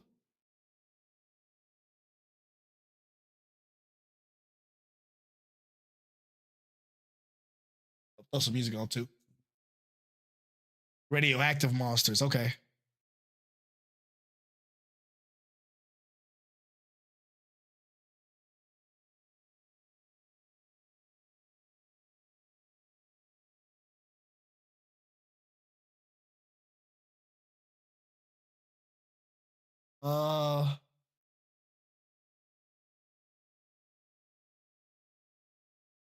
Glavis got a whole lifetime of games stored up. Exactly, brother. As it should be.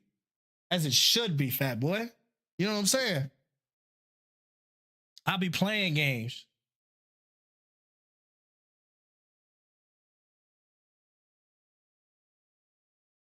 You should watch the first Steam video for Ill. Oh, that's what happened, chat. It immediately moved it up. I see what happened.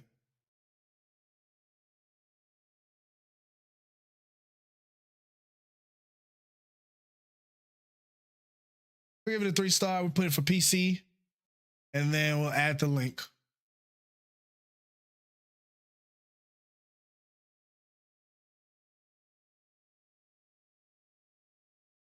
We're gonna say recommended by Fat Boy.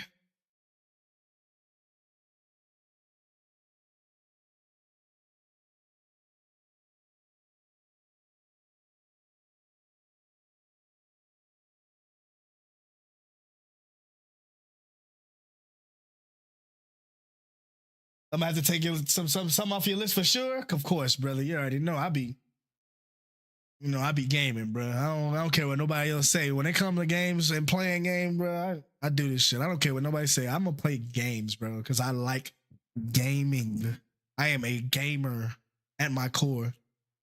Recommend my Fat Boy, psychological horror with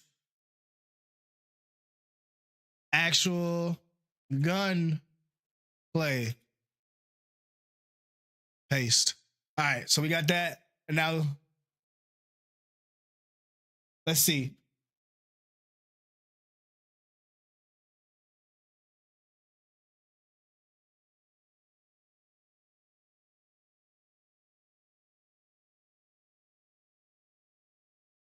Let me just see if I can add a window capture. That way we ain't gotta be doing all this flipping. No, not of the fucking display capture.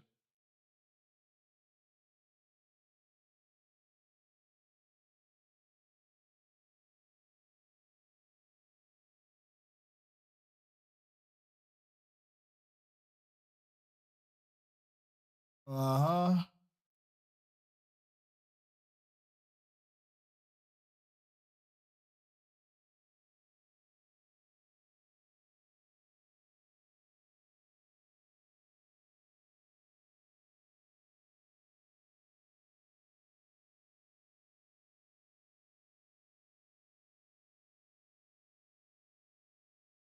Phoenix with the 14-month free subscription. Thank you for the resub, man. Thank you for the resub, family. Do you think? All right.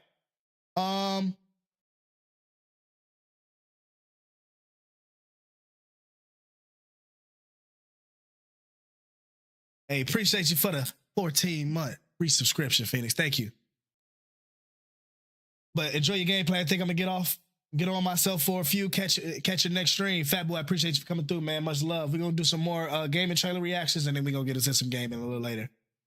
For sure. Appreciate you for coming through to the stream, man. Make sure you tap into the Discord. because that notifies you when I go live, and then you can shoot me a message and let me know when you want to play some shit too. As long as you tapped in on the Get Story, you get all the information, bro.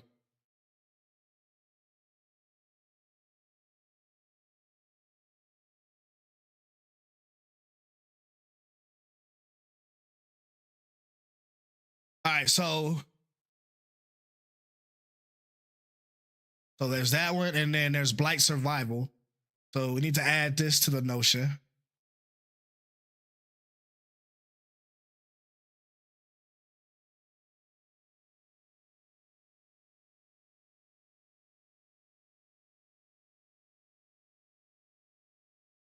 This is a Blight Survival. What we consider Blight Survival?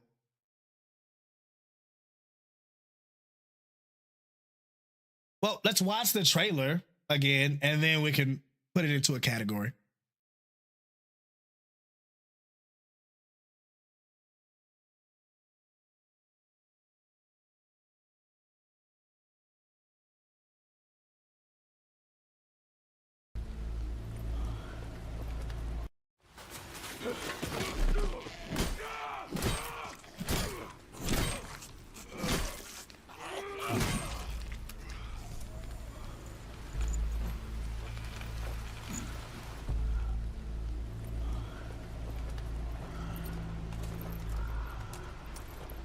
Medieval Survival Extraction Co-op.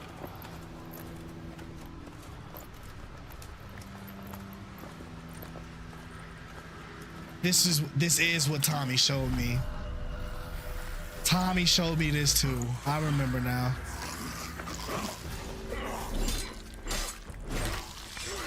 I remember this.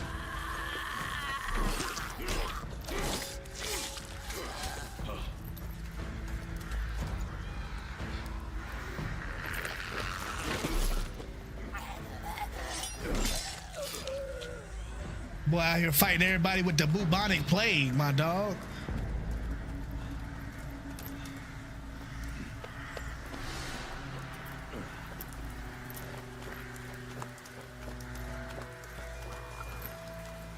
Yep, I was sitting down at the table talking to Tommy about this game. This shit looks good, chat.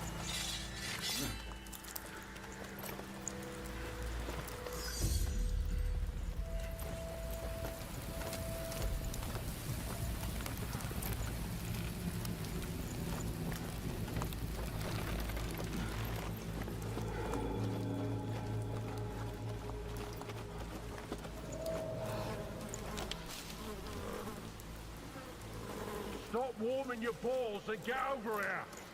Oh, you actually have Are friends. you listening to me? Sure, I am. You're hearing Oh, me. no, those You ain't enemies. listening. Leave off, Granger. Look at him, or I'll make you. Boy, calm down, will you? All right, I'm looking. What did I say then, eh? Just for the pain. Stealth mechanics. Painted armor. Bloody savages, didn't I say? Early 2020, 2027, if not delayed. It's already 2026, so I ain't mad. Get off him. Oh, you think he's got blight? Sometimes it's harder to spot, yeah?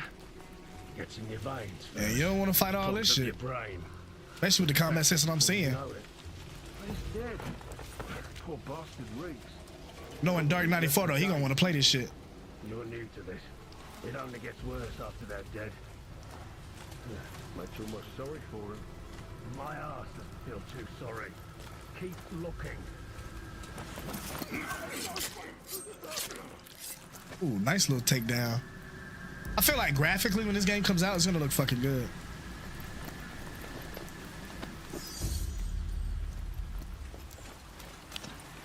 I'm not expecting like a Crimson Desert or anything, but I think this shit will look really good. I like the atmosphere. I wonder if you could change perspectives, like switch soldiers. We got a bow now. I wonder how the bow system works.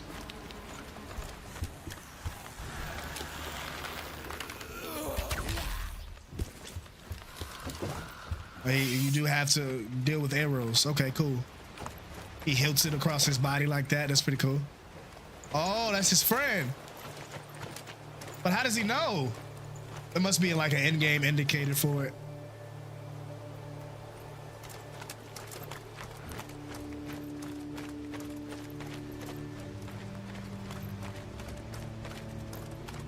There'll probably be some HUD indication. It's because they waved at each other. Yeah, I'm gonna go and wave at an enemy, and 5 more are gonna show up. Hey, who are you?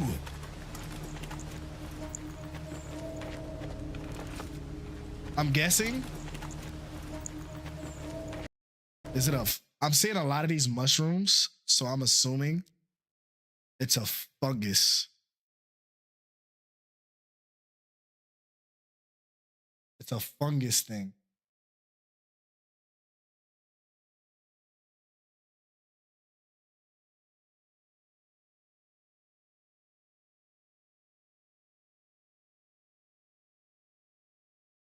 Your friend will be the other 3 players. Oof. Yeah. Okay.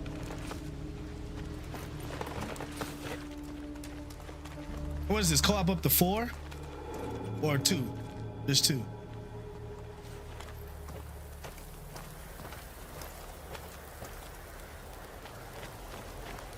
Fungal infections is the most likely cause of zombification. That's what I'm thinking. Because they said, I remember in World War Z when they were like, we can cure bacteria, we can help stop the spread of a virus, but if there is ever a fungal infection, there's nothing we can do. Because fungus, this in The Last of Us, it's like fungus is, yeah, it's like, if there is a fungal infection, it's damn near end of time. And that shit shook me.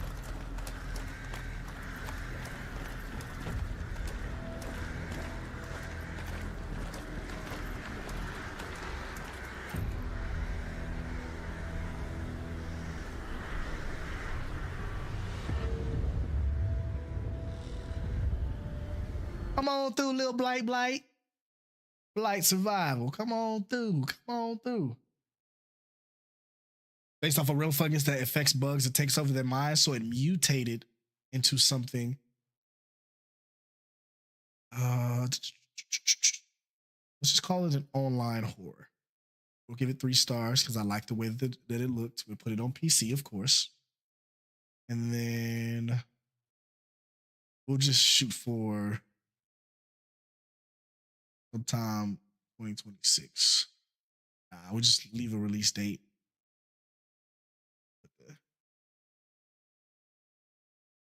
Those damn clickers, I'm telling you. You know what I'm saying? All right, so we've got the blight survival. We've got Peggy. This is hunger now. I think somebody said something about this earlier. So we're going to look at this one. You did? Okay, all right. So wait.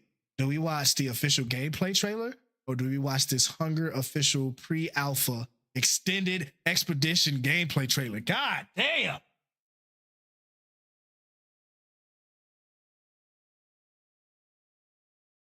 It made me thirsty.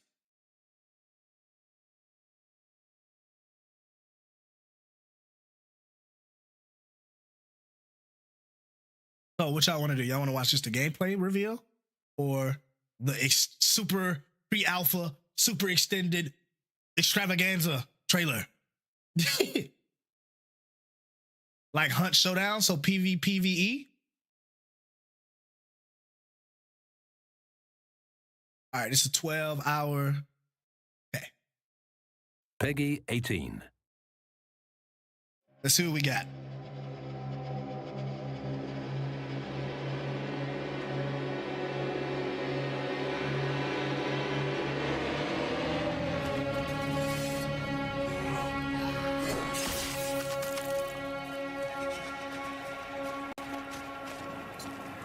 Three-man teams. What the fuck was that? Wait, go back. Okay, hold on. Is that armor?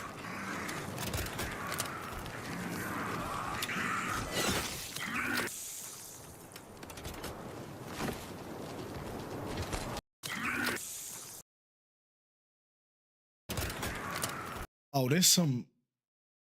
Oh my God. Because you're going to have to load your weapon so low. Oh my God. So you're not going to be dependent on weapons. Whoever got them motherfucking armor weapons, I mean, melee weapons, going to be really in some shit. Look at this creepy on.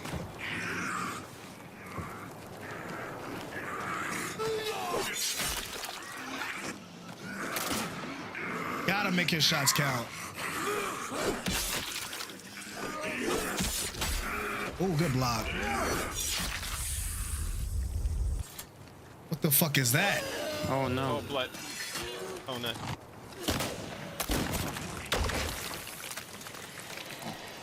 And it's different types of zombies. Hold on real quick, chat. Yep, let's go ahead and do this. I like this already. This shit is called Hunger.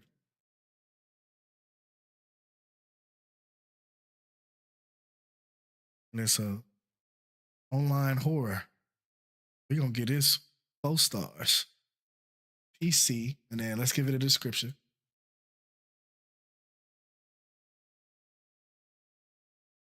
Recommended by Phoenix.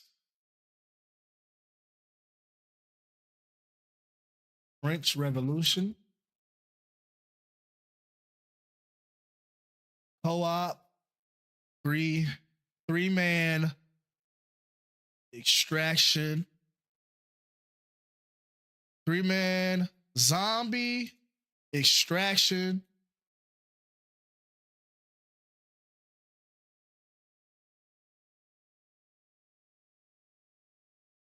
What a French Revolution co-op 3-man zombie extraction shoot.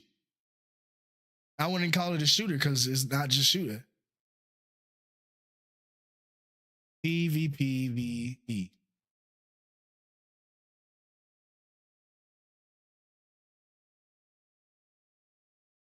And we're gonna take the link.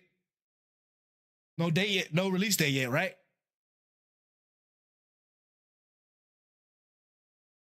No release date.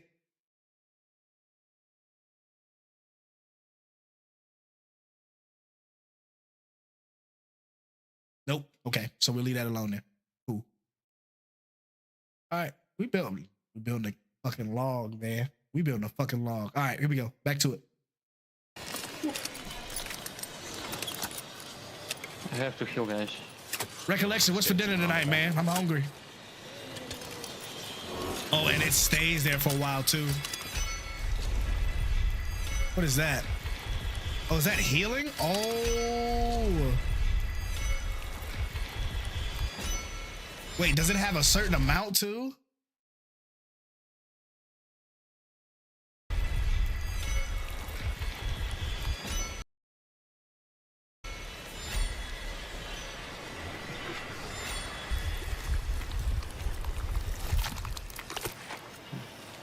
Blood bag for sure. Over there. Shit look like it should. You gotta take this super slow. Beef tips and rice sounds fire. Get out.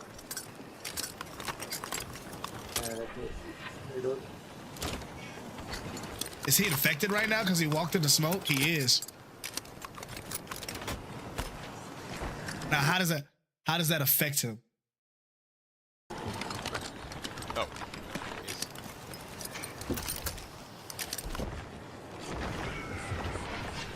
I am in the mood for something with beef. Oh shit.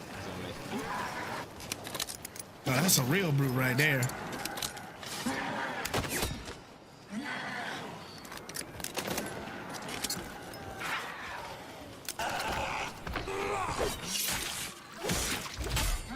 Oh yeah, you can't block him a lot of those. I'm in a wall. Oh.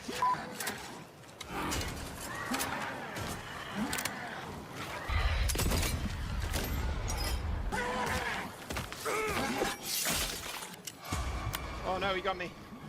This shit look like it's gonna be annoying as fuck to deal with. Oh, my gosh. Save a shot. Thank you. This shit looks fun.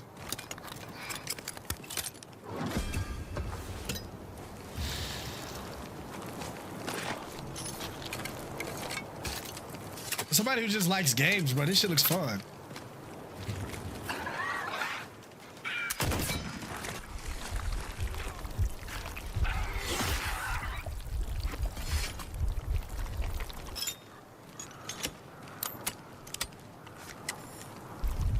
The reloads, bro. I like that.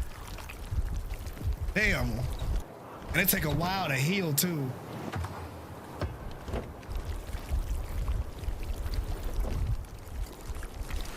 I feel like it's only a certain amount of blood in that bag, too. Is that just me, or is he actually gonna run out of blood?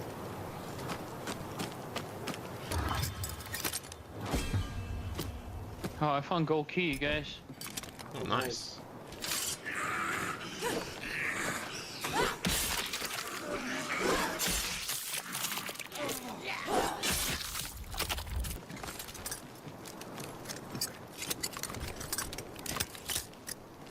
This shit looks fine. The medical cart. Oh, nice. Yeah, that's medical chests. Blood bag, that's Oh, you can pick up another blood bag. Okay.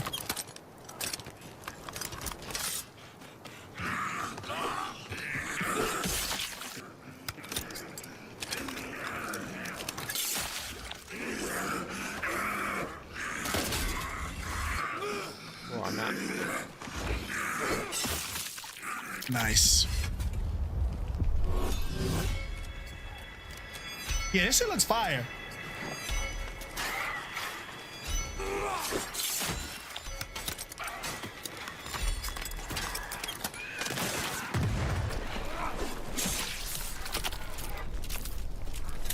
There's gonna be so many goddamn games, man. What I need to do is go back and clean out the old ones that I've already played or I'm currently playing.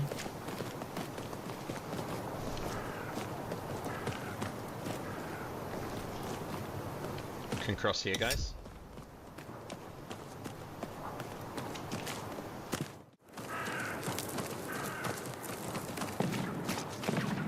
I want some. Okay, pause. I want some beef. That's what I want. I want something like a beef dinner. Beef tip sounds fire though. Pause. Oh my god.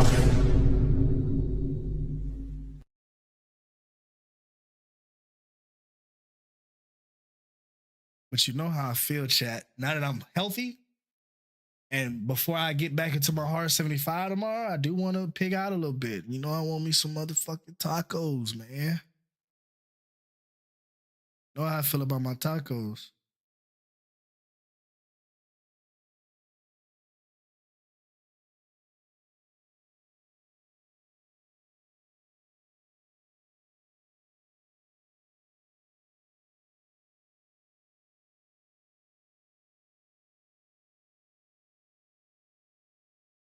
I don't like KCD. Man, I gotta finish KCD, man. I'm stuck blacksmithing. Over that shit. I'm stuck blacksmithing, bro. I can't fucking get away from it. I'm on KCD too.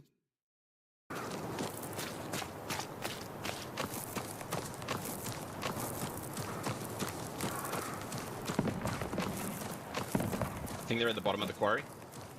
yeah. Oh, it's a team. Maybe at least compound. Have you played the first? No, I didn't play the first. I literally only have played a little bit of KCD too.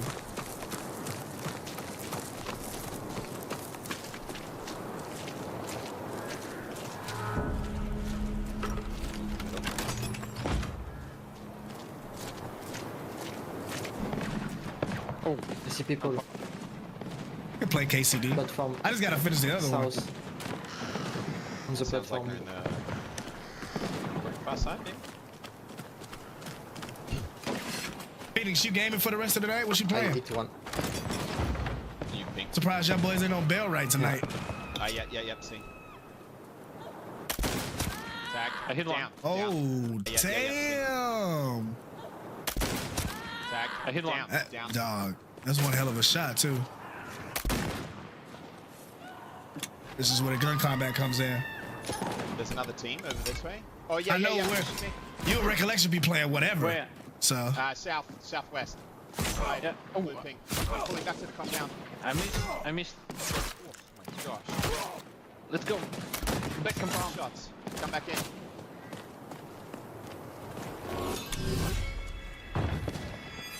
I got shot. Oh, I'm repairing.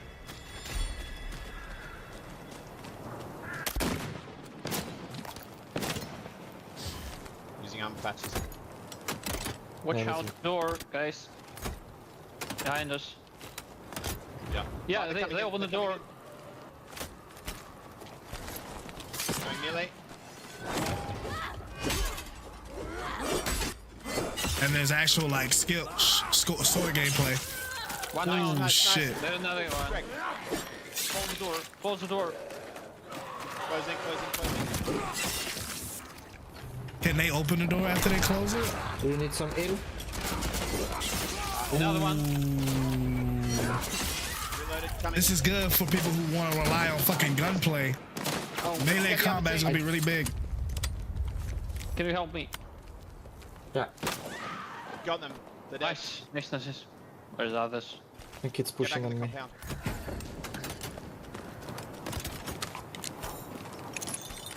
Shutting the door. This shit is fire. On me, push. I'm flanking them. I hit one.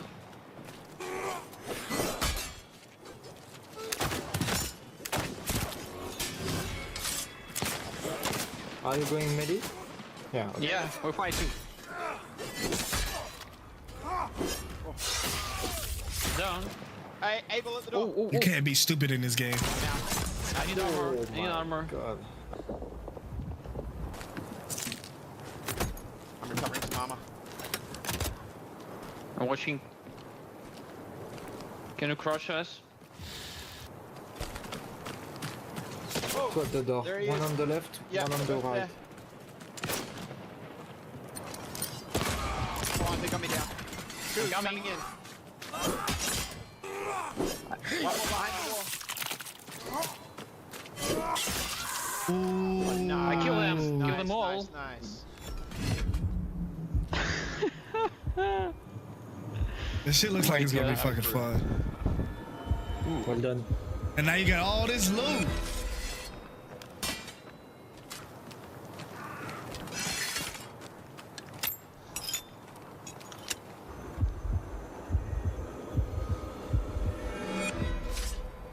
Thanks.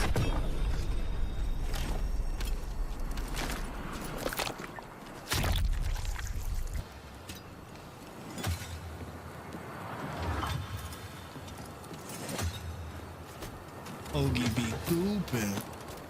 This is nice. And now here's my only gripe.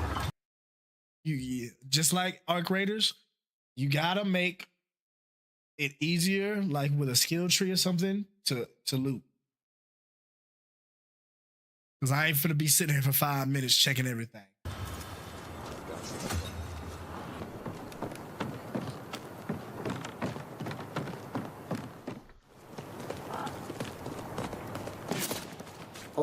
Oh, Behind us. where is?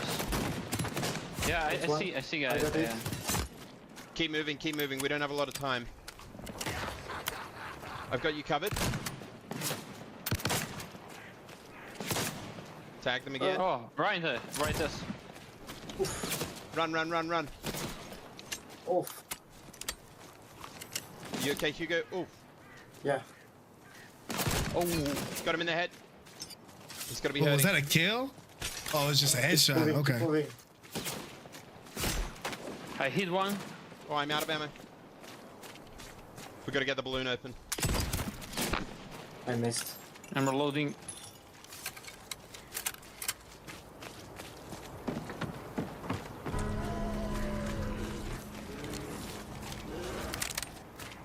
Go. Oof.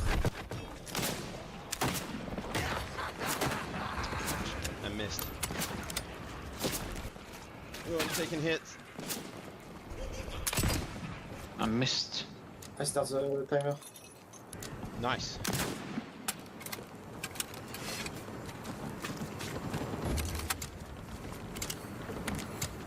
$15 seconds. He's coming. Oof. Headshot. Missed. 7 seconds. Come.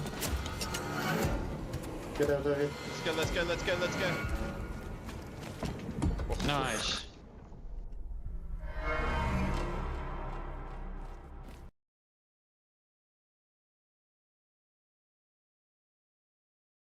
You know what? I ain't mad at that one. That one actually looks fucking fun. It was an extraction shooter or extraction game. It ain't just a shooter. That looks fun. So, yeah, let's call it an RPG. Did I add it to the list already? Yep.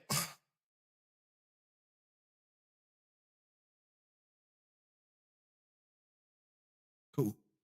All right, man. Fuck. Is there anything else?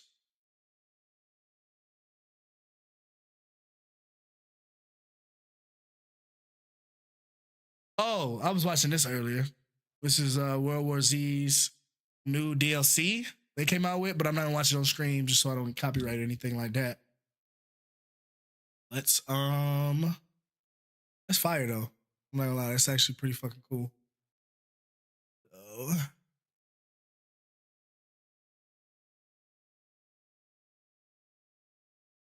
gotta have a dedicated day to work on some of them games. Oh, you mean like all this? Okay, first of all, After Blast. Okay, we can go through this list together right now. After Blast. Bullet Hell. We did start it. How do I feel about it? I played it. I think this is when I first got back home, recollection. You saw me playing that. It was that game where I was jumping around and shooting shit. It was like that bullet storm. So, all right, I would give it a 3-star. Nothing too spectacular. It's fun. Alan Wake 2, I want to play it. Arc Raiders, 5 stars. 5 stars. I'm done with it.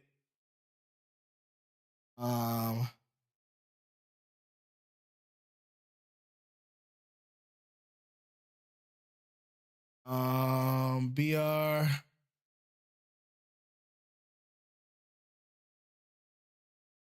Asuka, haven't played that. Assassin's Creed Japan or Shadows, shall I say. Got it in my sting. It's just, you just gonna have to, this is one of those days. Battlefield 6, so started it. I'm done. Atomfall, I haven't really seen anything on Atomfall. I heard it was not that good though.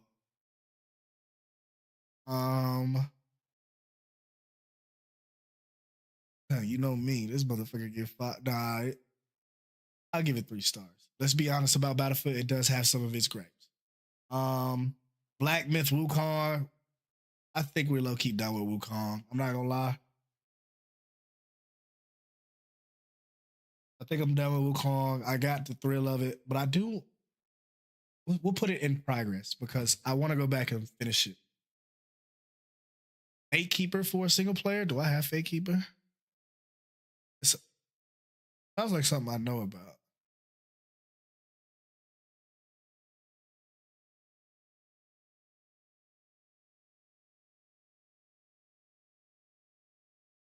Or is it Gatekeeper?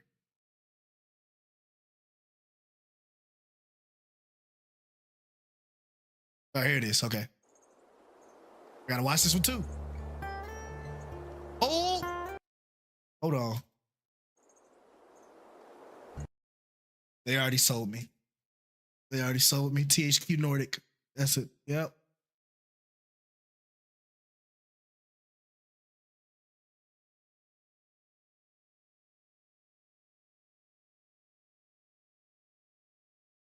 I know my brands, boy. That's not Dark Souls, but Darksiders right there. Yeah, they had me right there. Love me some TSQ Nordic. Love me some TSQ Nordic. Less.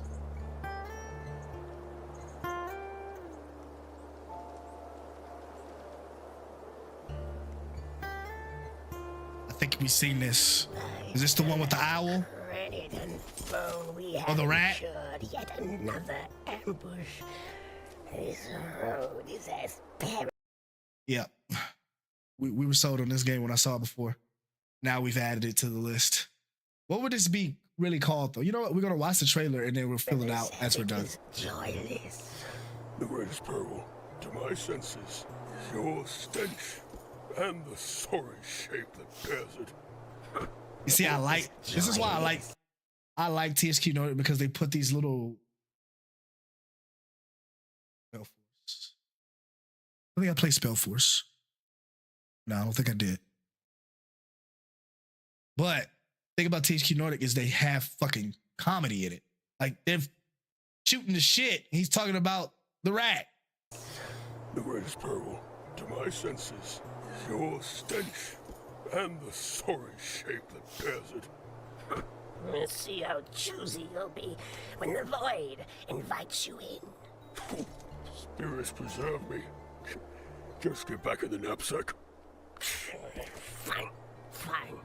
But remember, we must reach the moon gate and find some clue as to how it may be opened. I still pray we might find survivors. Yeah, this was on my list. Look at just jog. Must reach the moon gate.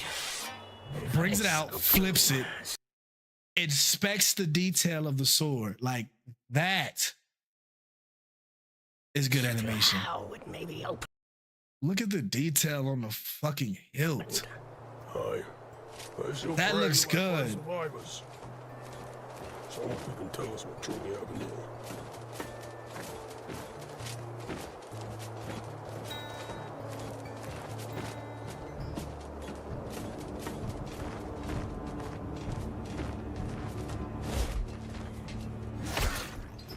Oh my god. This low-key physics based too. Oh my god.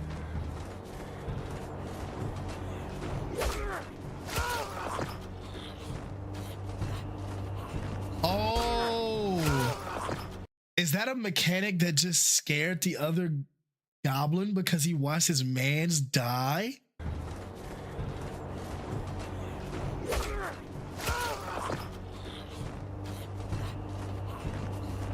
Like the backing up, watch. He's like, oh, wait, what the fuck?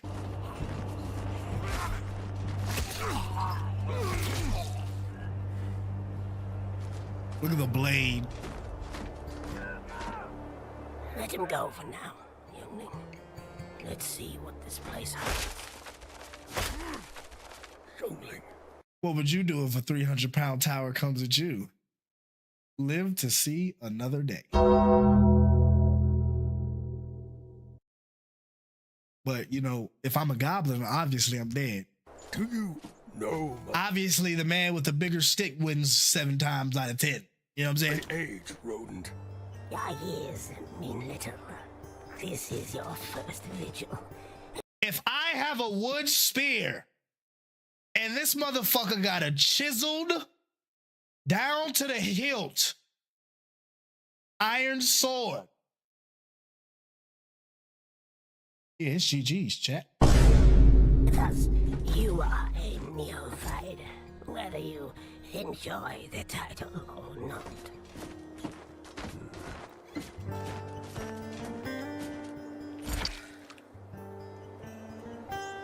It gives me Skyrim vibes, bro.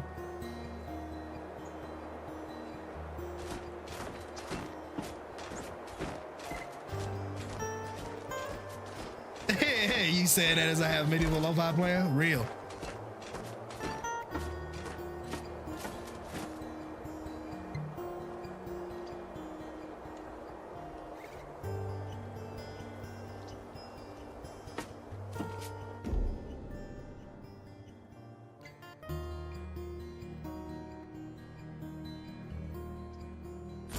That's what I'm saying, bro. I'm just taking it all in. This shit looks good. Look at the floor. Like, it's not just sporadic, like full of cobblestones. It is disturbed. Some of the cobble has been mushed into the mud or fallen off the place. Like, I'm looking at all of this shit. Like, come on, bro. This shit is really fucking beautiful.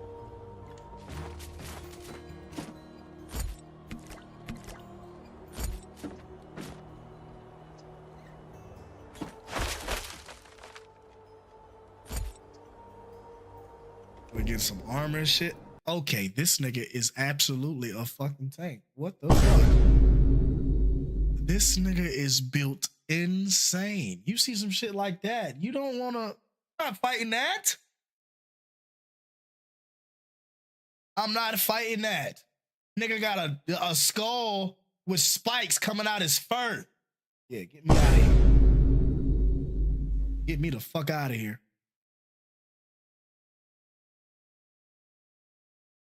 This look like some shit Hoagie would rock, for real.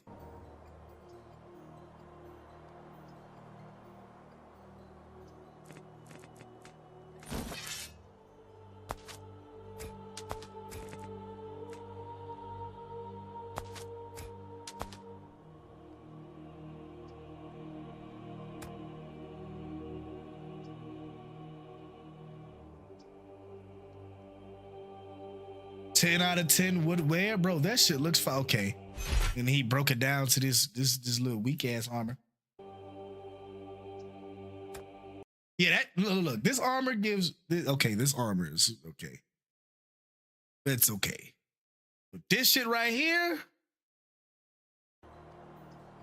is that a bear on the back? It's some type of beast on the back as the fur. That's fucking crazy. This shit right here gives like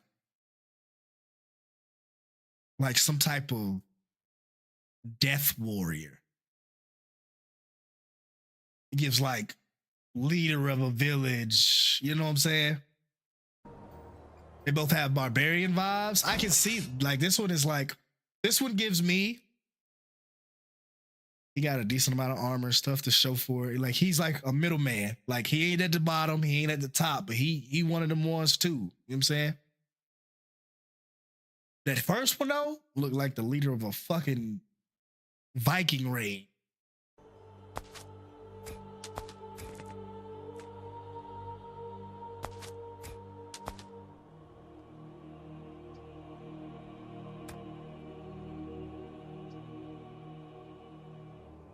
Oh, there's magic in the game too.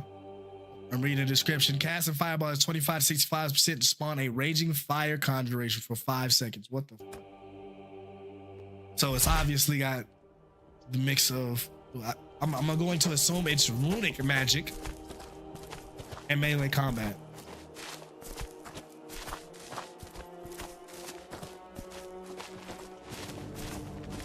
Yeah, first one was definitely Jarl.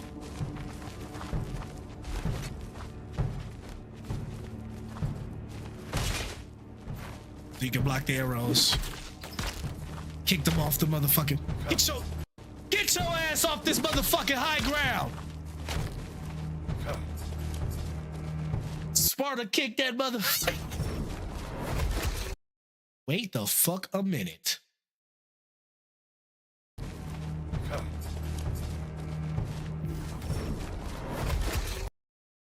He threw him into the spikes.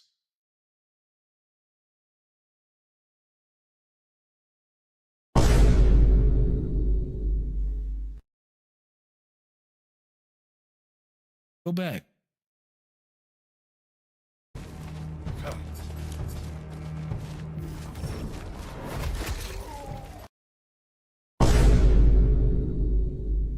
Imagine you thought you had the advantage to turn around, shoot at somebody, they block your arrow, Spartan kick you off your high ground, go down to where you at, pick you up with what seems like nothing, a gust of wind, and throw you to your death, which is spikes. I would hate to be an NPC in any version of a game, an enemy NPC, because main characters be doing people so fucking dirty. Oh my God. And there's dismemberment. Oh,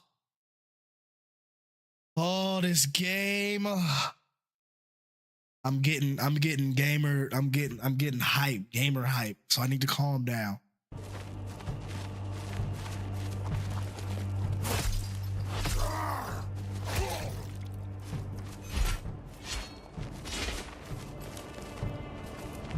And the enemy has a varying combat system. Like look at this whole sequence, right?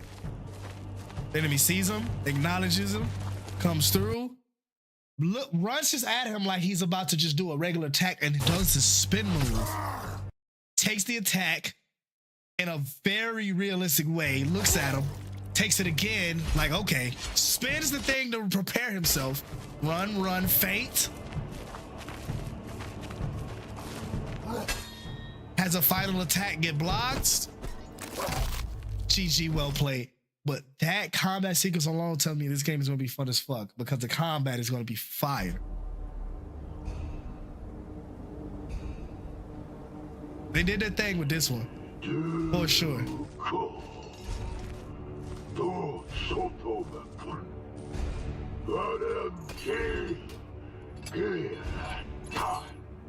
Oh, so he's a druid.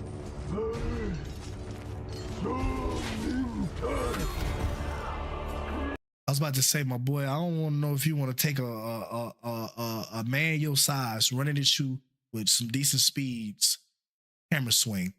I don't think that's something you want to do. Stagger him a little bit.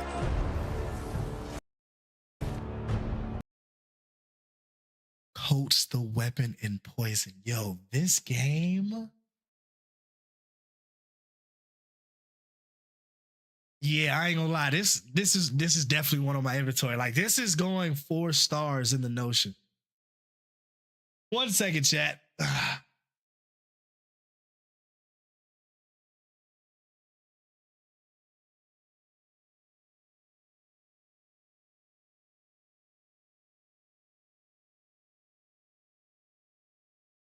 THQ Nordic developed.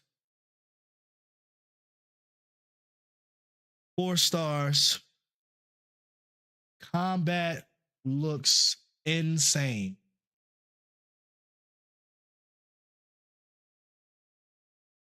Take the link real quick.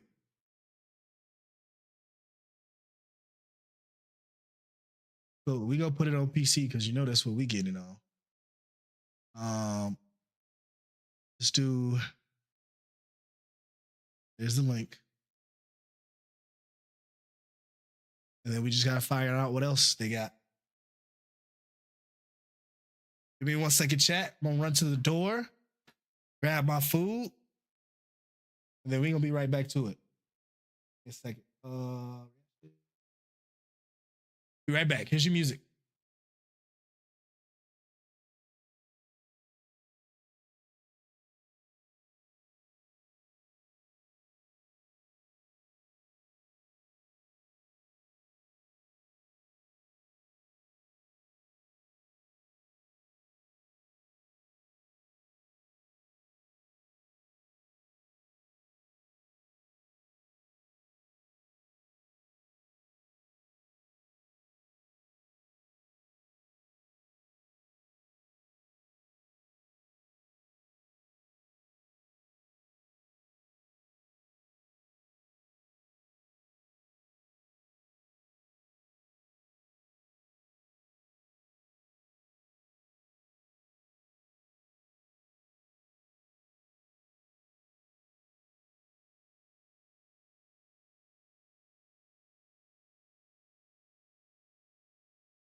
that we are back. I'm just getting my food ready. This might just be a reaction day, chat. I ain't gonna lie, I'm fucking with watching these reactions.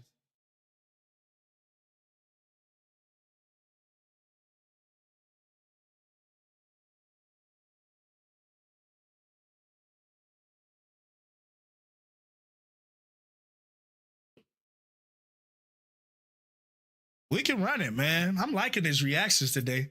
Watching these game trailers and shit. I'm fucking with it. Ooh. Ooh, chat. Tell you about these bitty tacos we got today, right? Recollection, you know what I'm saying? You know what I'm on. I'm about to start making my own tacos. I already decided that. During my hard 75, I told myself I want to start making tacos of my own. Beast of Reincarnation. Seen it. We reviewed that one already. Yep. That was on the list. It was when was that revealed? Was it the Xbox showcase with Fable? Yep. Yep, I saw that one. Gonna get some stuff and making some pozole with the wife tomorrow. Damn, Recollection about to throw down in the motherfucking kitchen, brother. The post-apocalypse Japan. Yeah. Yep. We saw that one when it was on the Xbox showcase with Forza, Fable, and Beast of Reincarnation. Yep, we saw that one. Chronicles Medieval, I think. Okay, that'll be the next one. Chronicles Medieval.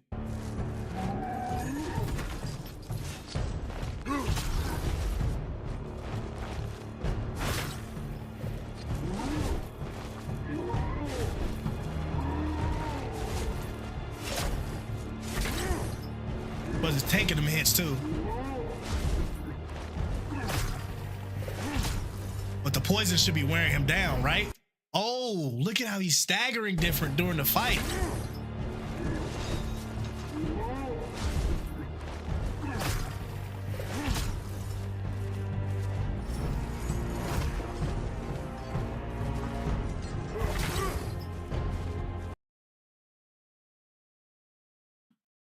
One second, chat. One second. One second, chat. Give me 1 second, chat. Give me 1 second.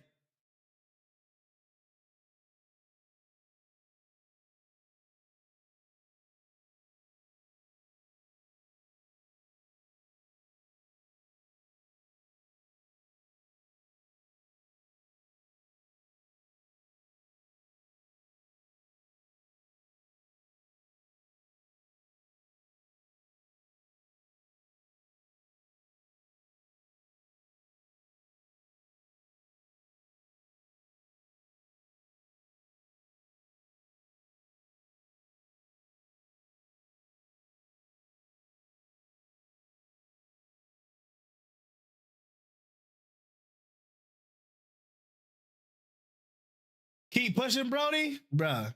Black Jesus, dog, bro. Fucking text me, bro. Right now. Text me, bro. Bro, fucking text me. What the fuck, bro?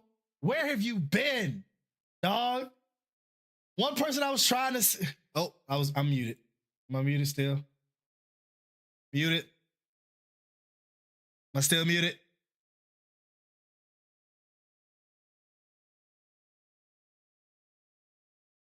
Am I muted? Am I good?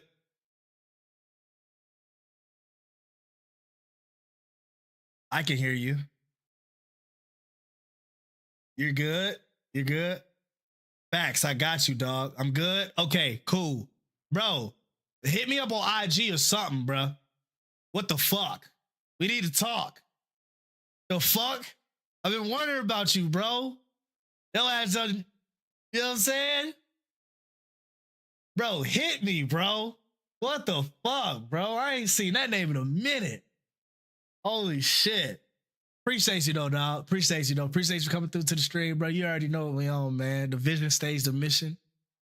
And we keep grinding, bro. You know what it is, brother. Appreciate you for stopping by in the stream, bro. Much love, man. I appreciate it. All right. Yeah, we're gonna get right back to this. I was just trying to,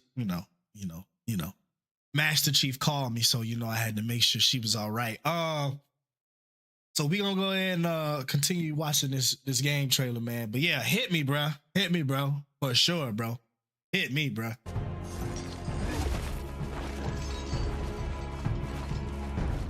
Meanwhile, I'm gonna make these tacos look good. And he dies slowly from the poison. Look at him. Like he's gagging, yeah. Don't flex on him like that. Your blood is not worthy of my steel. Oh my God.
I ain't gonna lie, this shit looks amazing. Like scenery wise, ambience, it's hitting on all cylinders. Surrounded by death, it's grim. This is a cleanse. The purge. We haven't much time.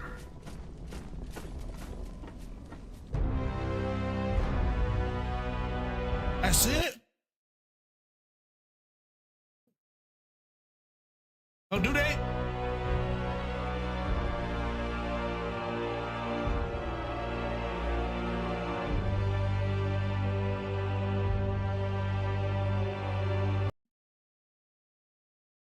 That's a good one right there. That's a good one right there, chat. I ain't gonna lie. Fate Keeper? That was fire. I give him that one. Hey, chat. If anybody wants me to, like, you know what I'm saying? When it comes to like these showcases that game developers and shit be having, please, in the Discord, put that shit in the Discord because I love reacting to game and showcases. That's one of the things I love watching. It's just games that are set to release by these developers, right? Xbox showcase, PlayStation, State of Play, like any of those showcases that you see, if you're just scrolling the news and if you see like, oh, this State of Play or this, this game showcase is coming out in the next couple of days, send it to the Discord, bro. Cause I'm gonna see it. I'm gonna be like, I bet. Chronicles Medieval.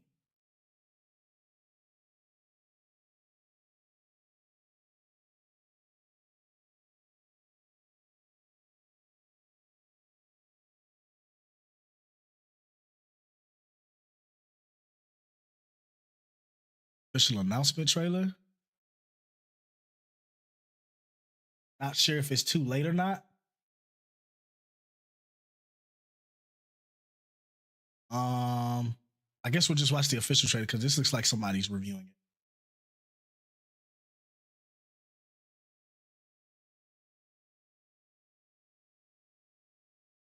This looks like somebody's reviewing it, so we're just gonna watch the Cyrus Reborn. Do we not? That shit sounds so familiar.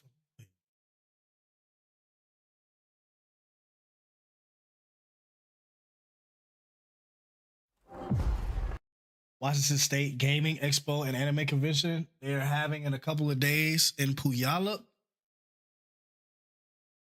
Oh, what? Washington State has that?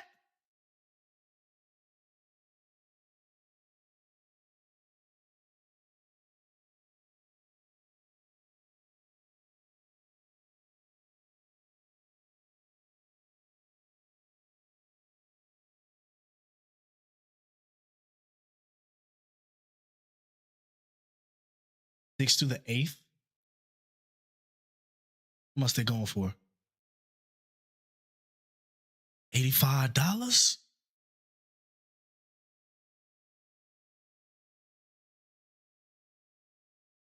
Yo, where's Sparky at?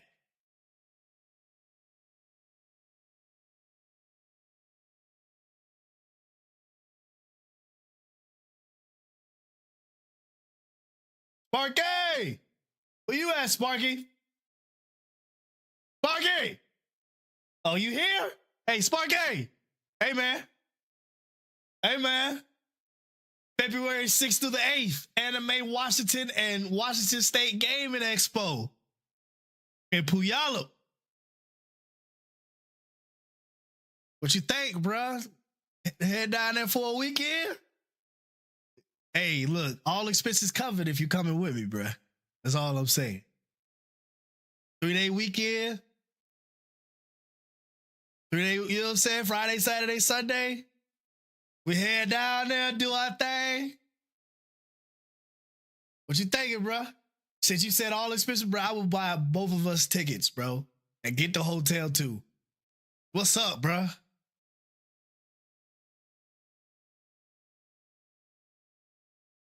What's up, bro? That shit in like next week. That shit next week.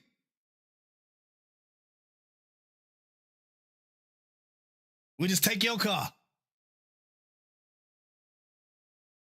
As long as I can call my girl before she goes to bed, brother. You do what you need to do, bro. Because all I'm there for is the con.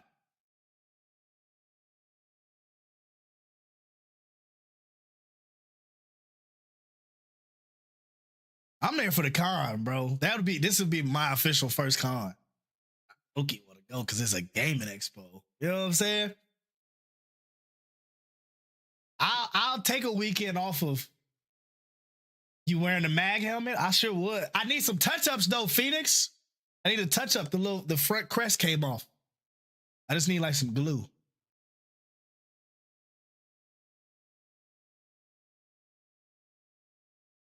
I don't have another mag cosplay though. I don't have like the, you know what I'm saying?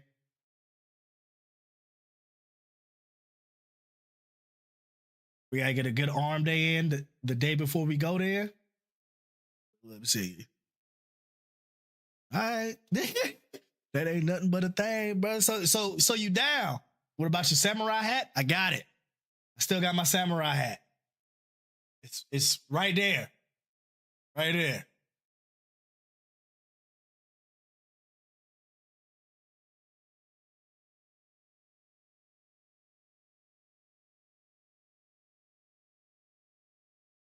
I have to dig out some fits, but it sounds lit. Anime Washington and State Gaming Expo. Bro, you know what I'm saying, bro? We'll talk more off stream, Sparky. We'll talk more off stream. We'll set everything up, but we got to make a decision before, I guess, like Sunday, what it seems like. We'll talk more off stream. Just I don't know how long you're gonna be up late tonight, but I'm pushing a 4-hour stream today.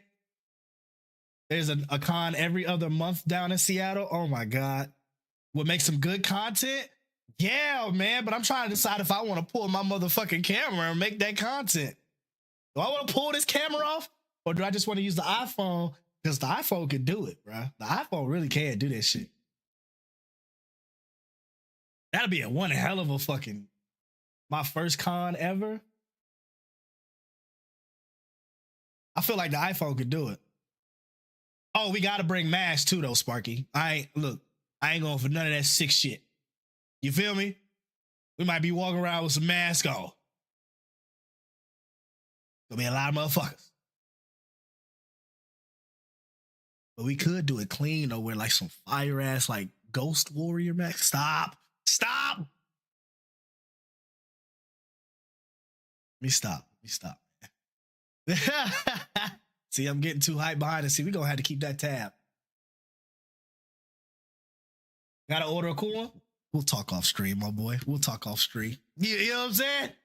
We'll talk. That's what I'm saying. I'm glad Sparky was in this motherfucker. Emerald City Comic Con, March 5th through the 8th. Man, there's so many goddamn cons, boy. I'm finna be in Seattle all the time. That should be so fun. Holy shit. That's a lot of cons. Sakura Con? Oh shit. Damn, they got a lot of cons going around.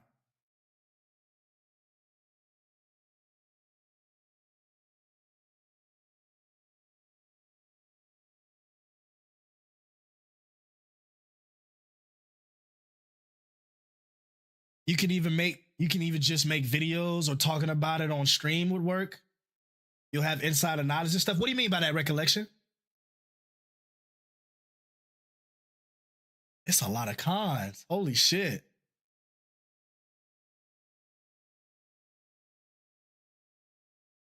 Hey, Phoenix, how about you send me the link to where you got all that shit from? The hell?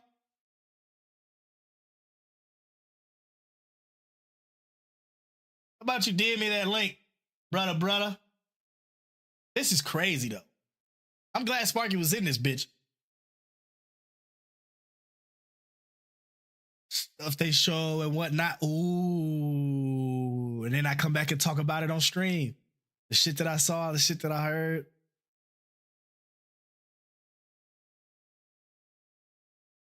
And then I come back and I make videos about discussing like what I saw at the con, using some of the iPhone footage.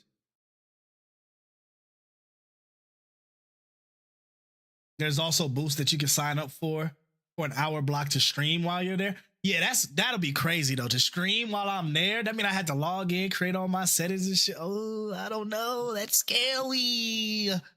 Oh, that's what the big streamers do though. That's scary. Putting my information out there. Woo. Certain developers will let you test games and stuff. Yeah, I can get behind that. That shit would be so fun, bro. And then it's an anime con too, so we got like the best of both worlds coming together. Me and Sparky get down out there, boy. We have a fucking ball. We will have a fucking ball. You can bring your setup in an SSD? Really? Just import, I'm guessing, export my OBS settings and stuff like that. Like my OBS overlays and stuff like that, and then import it into the computer. Into the SSD? I'm gonna have to look that up because I don't know nothing about that. That'll be fire though. Just plug and play. That'll be fucking fire. That would be fucking fire. I got this 4 terabyte Crucial over here that I don't even use. Might as well, you know what I'm saying? Use that motherfucker.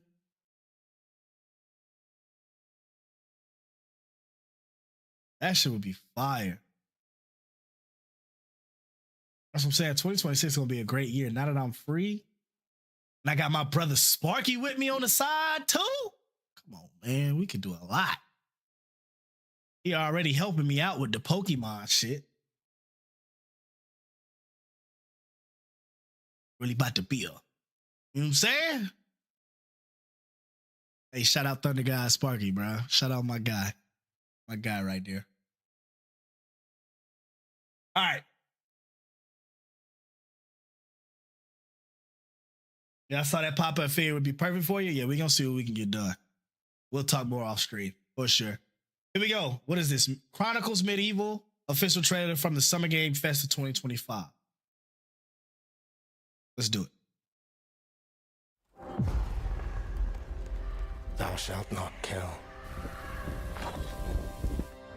So the priests tell us. So the Lord commands. But ambitious men do not listen. I sought no war. But war found me.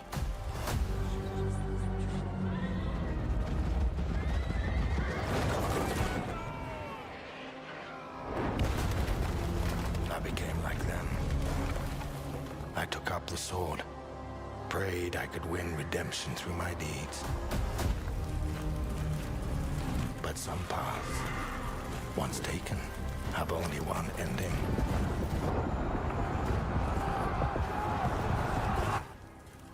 I shall find no peace. On this road, there is only death.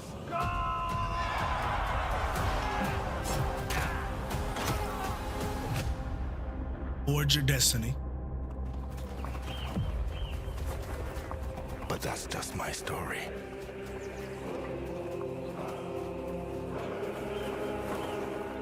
Go write your own.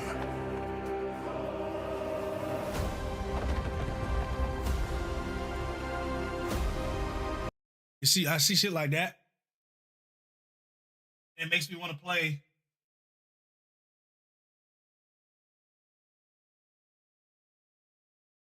I ain't never been a big fan of like Command and Conquer games, right? But I see shit like that, and then it makes me want to start playing games where I'm like top down, orchestrating all that shit as well. Like Kingmakers or Kingslayers, whatever that game they got delayed indefinitely for. Total War. I could do Total War. I saw Tommy playing that the other day. Like Total War would be fucking fire because it's like you're learning the lore as you go. But yeah, that one looks good too. I ain't gonna lie. We'll keep our eye on this one. Let's go. Down here. Chronicles Medieval.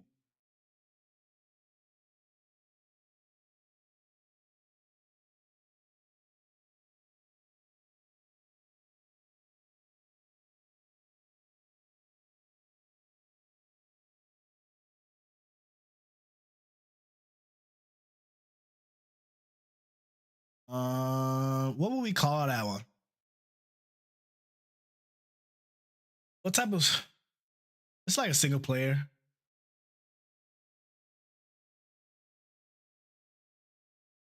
If you go next weekend, let me know. I got something you can. W mans, you hear me? Hey, W motherfucking mans. You hear me? You hear me, brother? Let you know. This one is gonna make you watch the show on Amazon Prime. Fantastic show. Okay. This is called a single player video. I am impressed. Say it's on PC because that's what I'm be playing on. No official release date yet, right?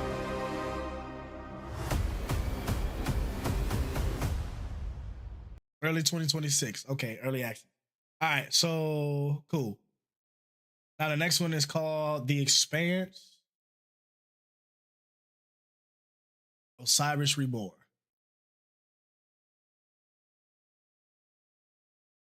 Do we watch? Which one do we want to watch? Do we want to watch this Expanse Osiris Reborn gameplay demo that's 12 minutes in 4K from 2 months ago? Or do we just watch the announcement trailer?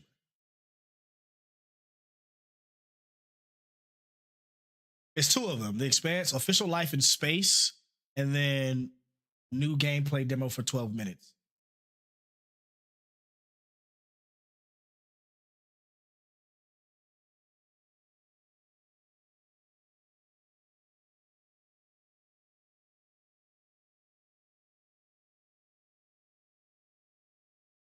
I haven't seen the gameplay, but that's PlayStation. Hey, you see? And that's exactly why we're going to watch it, because you wanted to be a hater. During real spacewalks, we actually use tethers to keep ourselves attached to the vehicle.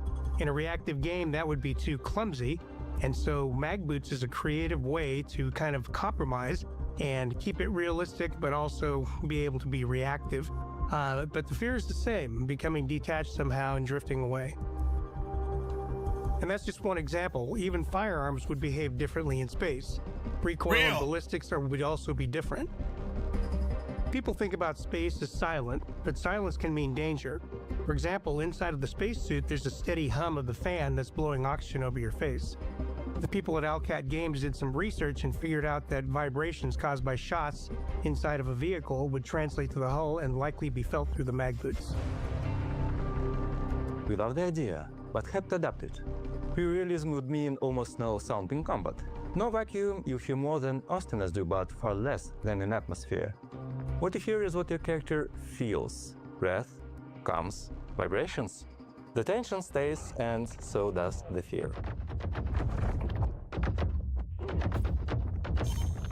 I mean, damn, how many bullets he gonna motherfucking take before he go down to cover? Shit. Asked me to help them to create what it's like to live and work in space, and then it's really a challenge to take that experience and make it into a realistic game, and that's where their team stepped in.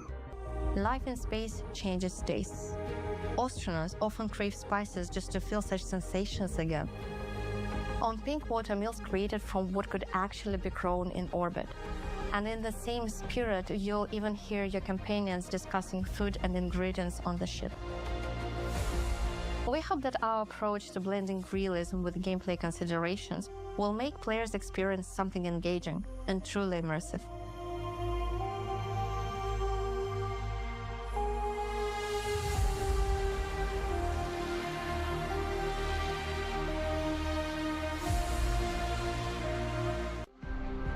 Ground control to Private J. Already looks better than Starfield to me. Daydreaming again? I am. See, so we just need to shoot a few more unlucky bastards and done. Us two merry mercs can finally have some shore leave. Where are you hoping we dock? How about Ganymede? Fresh veggies from the domes, no damn tube protein, and some cranky Martian Marines itching for a fight with their UNN counterparts. I'll pass. Other options? Series? I look a bit grim sometimes. And OPA extremists are working overtime to set the station on fire. But it is the largest port in the belt, with a bar guide the size of the UNN. I love space vibes like this. You told me you were tired like of space civilization yesterday. looks so different. I said I'm tired Everything's of made out of living with the materials designed to survive without oxygen and things like that. little. Forget series then. Very long-lasting materials. My suggestion?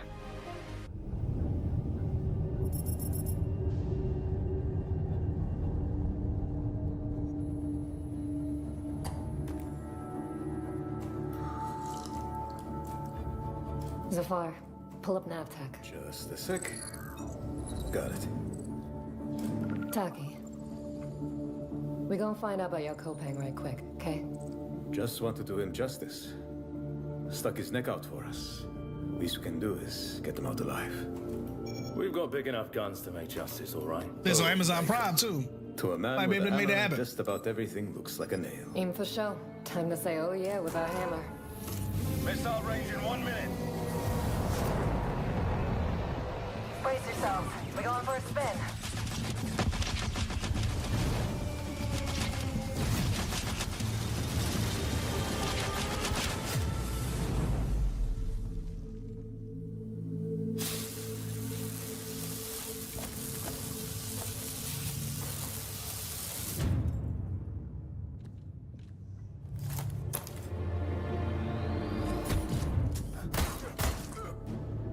Damn.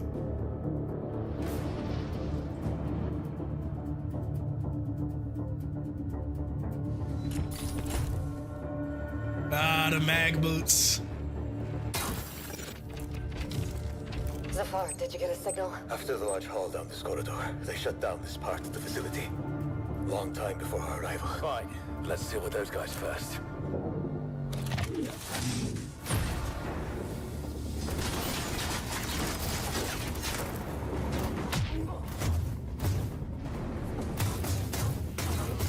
Using the mag boots to their advantage. That's fire.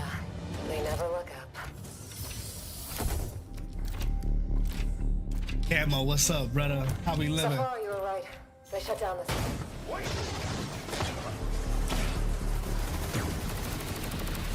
Appreciate you coming through to the stream, my boy. I need backup. Hold on, I'm coming. I'll cover you. Oh, hold on real quick. Camo, I gotta show you.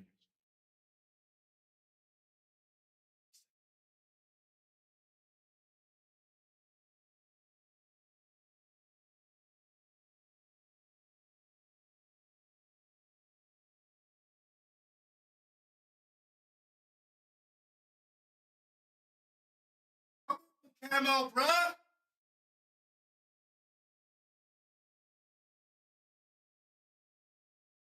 Come on, Camo, bruh. Come on, Camo, bruh. You know what I'm saying? Sandbox shit. Come on, man. Come on, man. Come on, man. Come on, man. Come on, man. Gotta support my boy, man. Come on, bro. You know what it is. You know what it is. You know what it is. Man, your PC setup so fire, bro. I appreciate you, bro. I appreciate you, bro. What we do, man. Built brick by brick, baby. Yes, sir. Tap in with the boy. One of them OGs right there. You can't have that one. That's that, you know what I'm saying? You ain't getting that one. That was. What up, Clay Plays? Appreciate you coming through, fam. Beanies on the way. Yeah, I seen that shit. Yeah, Camo, I just had to show you that, bro, because come on, bro. You know, it's sandbox shit. Sandbox shit. You know what I mean? We just watching some gameplay reactions right now. We pretty much been doing that all day. I was going to play some games, but this is what we been doing. What we've been doing. We just been reacting to some gaming shit. You know, that's what gamers do. You know what I'm saying? Appreciate you stopping by, brother. Much love. How you feeling?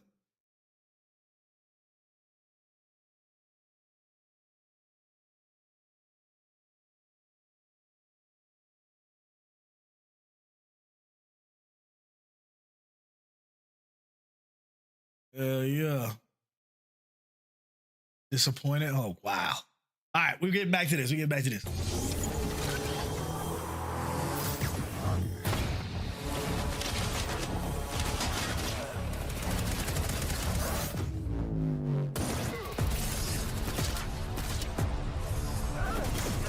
Thanks. So what I see from this right here, this little Caesar. Plays. Also, I have a suggestion for future game. You should look into Dead by Daylight. That he said Dead by Daylight. Clay. Now, Clay. You know I love you, family. Now, Clay. Listen to me and listen to me well. There's one thing I'm not gonna play is let me throw some cardboard in front of the killer and stagger them and then run around in circles for 10 minutes. Not gonna do it. Had to clip that my Wake up to reality. Nothing ever goes as planned in this accursed world. Listen, Clay. Listen, Clay. Wake up to reality. Nothing ever goes as planned in this accursed world. The longer you live, the more you will realize that the only things that truly exist in this reality are merely pain, suffering, and futility. Because you play Dead by Daylight. That's what I'm saying. Like, it's like playing Destiny 2 in 2026. Who the fuck gives a fuck about this shit? Not to say Dead by Daylight isn't a fun game. It's just not for me, my boy. You know what I'm saying? You know what I'm saying? It just ain't for me. I've seen a lot of people play Dead by Daylight, but that shit is not for me, bro. That shit is not for me. That shit looks so. Ugh. You know what I'm saying? It's just not one of them ones for me, bro. Unfortunately, it's just not my style of game. I can't see shit from here. The bird up high shall. You good, Clay? No, I'm just saying, this is not my style of game, bro. Like I said, I play a lot of video games. Well, a shit ton. I'm gonna show you. I play a shit ton of fucking. Hold on.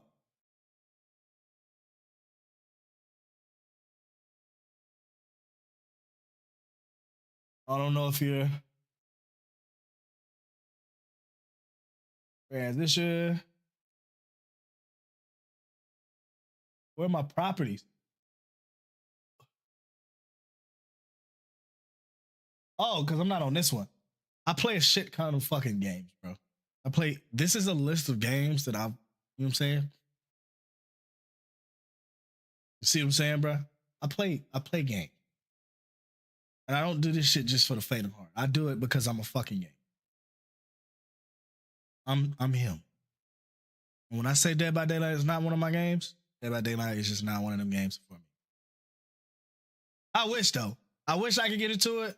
As I know there's a big crowd for it and things of that nature, but boy, that shit is not for me.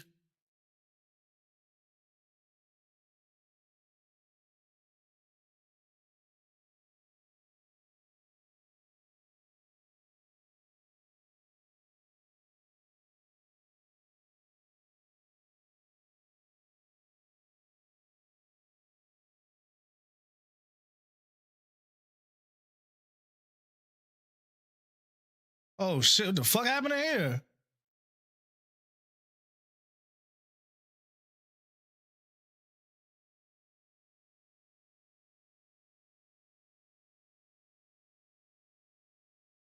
So now they found the main enemy, the main threat.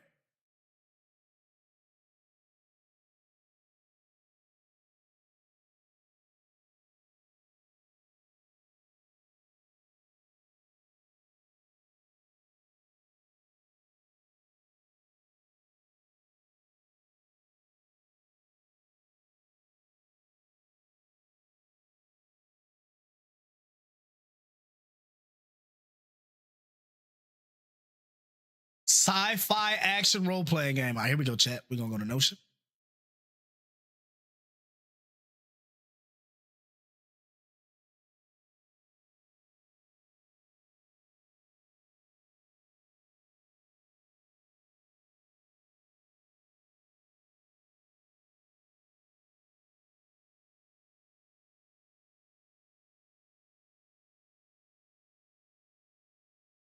Sci-fi action ARPG.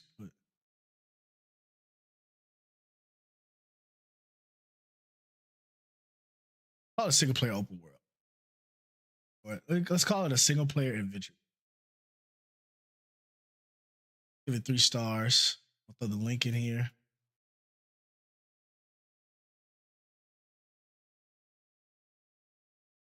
Of course, we're gonna play it on PC.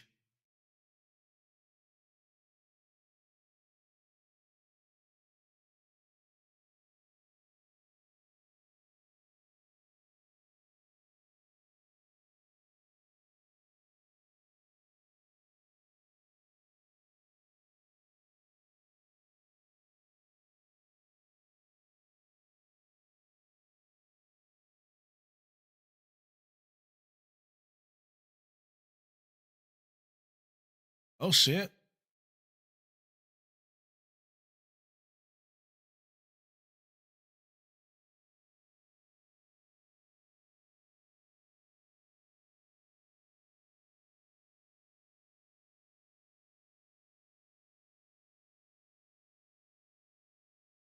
So it's really got some depth to it.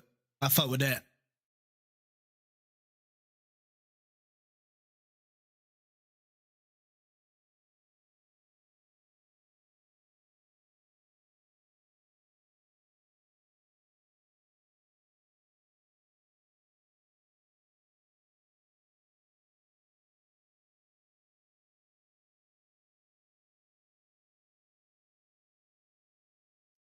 20 to 30 hours. That means I'll probably get like a good, especially if they have like side quests and stuff, I'll get a good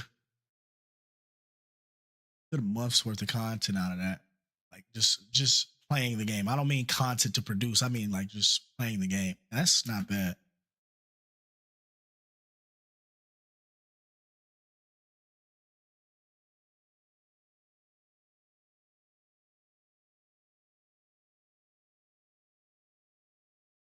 Fire.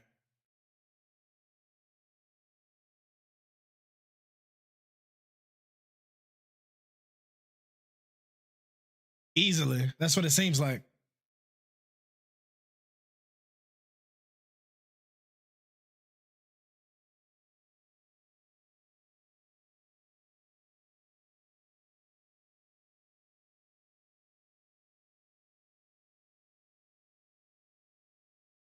All right, we don't need to see fucking screenshots. All right, what's next? Decrepit.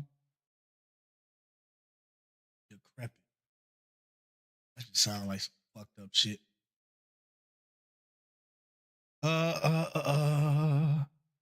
we go.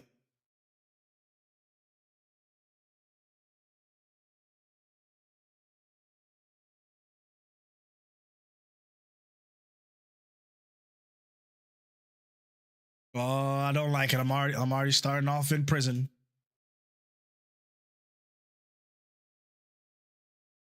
But what the fuck is going on in this prison?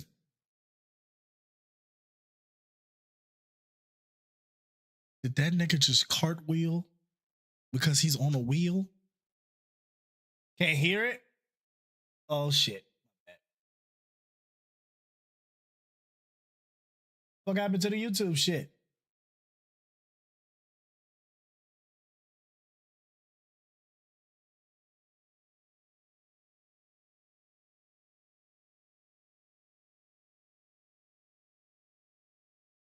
There we go. You should be able to hear it now.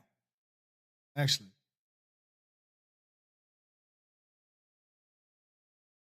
As DBD was mentioned, that's crazy. Here we go.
First person Souls-like.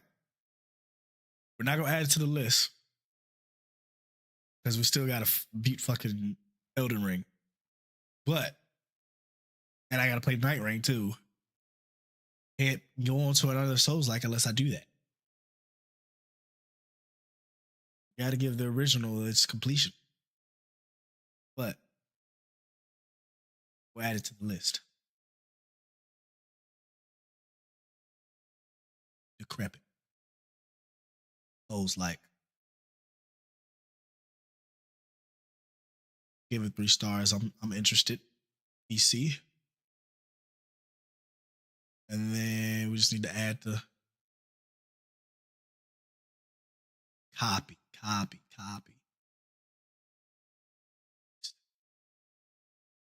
And then Phantom Line.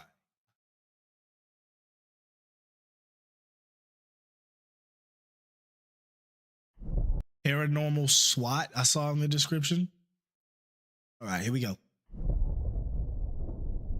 Still here, right? Atlas 1-1, this is Zeus. Do you copy? Over. We've detected the anomalous presence in the Iron Corridor area. We need you to localize it.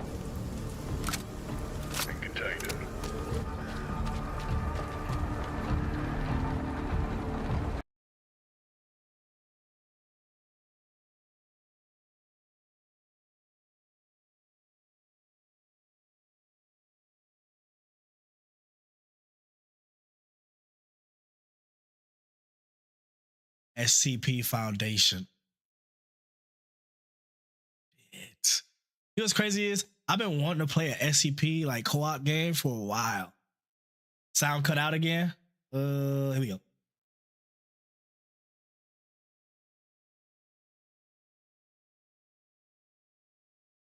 I've been wanting to play an SCP like Foundation game for a while. Engage. Your goal is simple. Search and contain the anomaly. I repeat, search.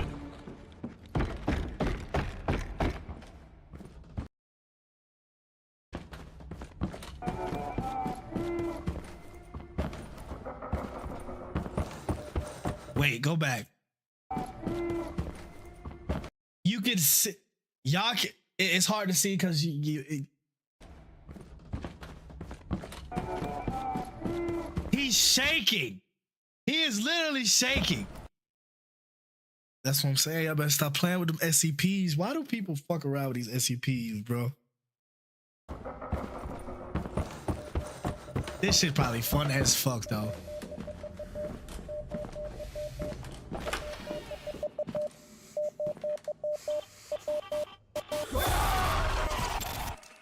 Atlas, do you copy?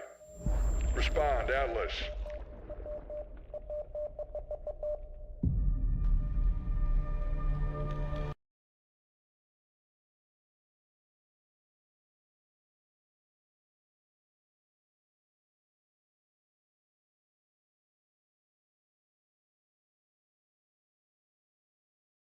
Phantom Line. Is this co-op or single player?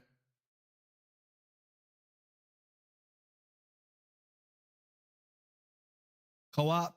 So it's an online horror game. That gives it 4 stars.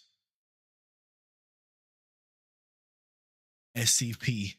Think SCP.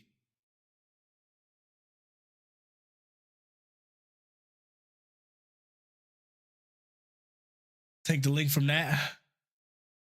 Copy. It better be cross-platform too, because I want to play this shit with somebody like Dark Hate Mass.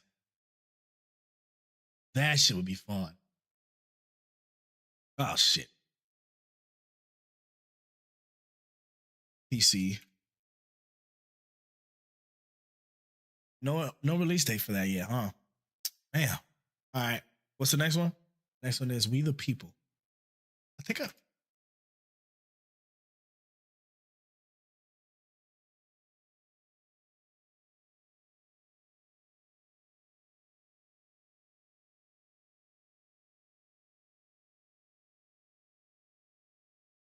this 100-player FPS you've never heard of combines DayZ and Tarkov.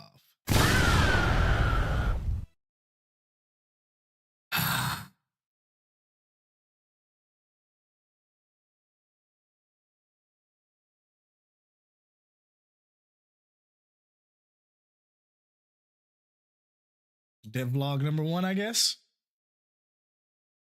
Because this is like the introduction to the game, so they're going to explain the overall, gist of it. So this is what we'll watch.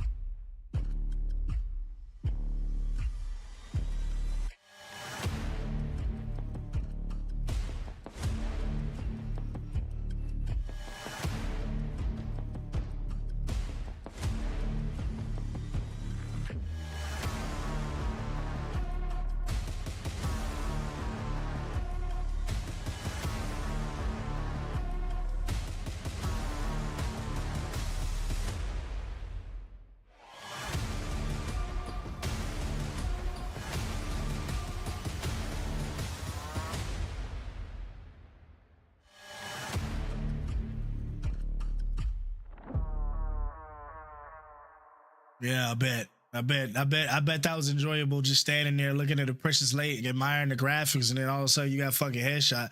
Reminds me of another game. You know what game reminds me of? Fucking Tarkov.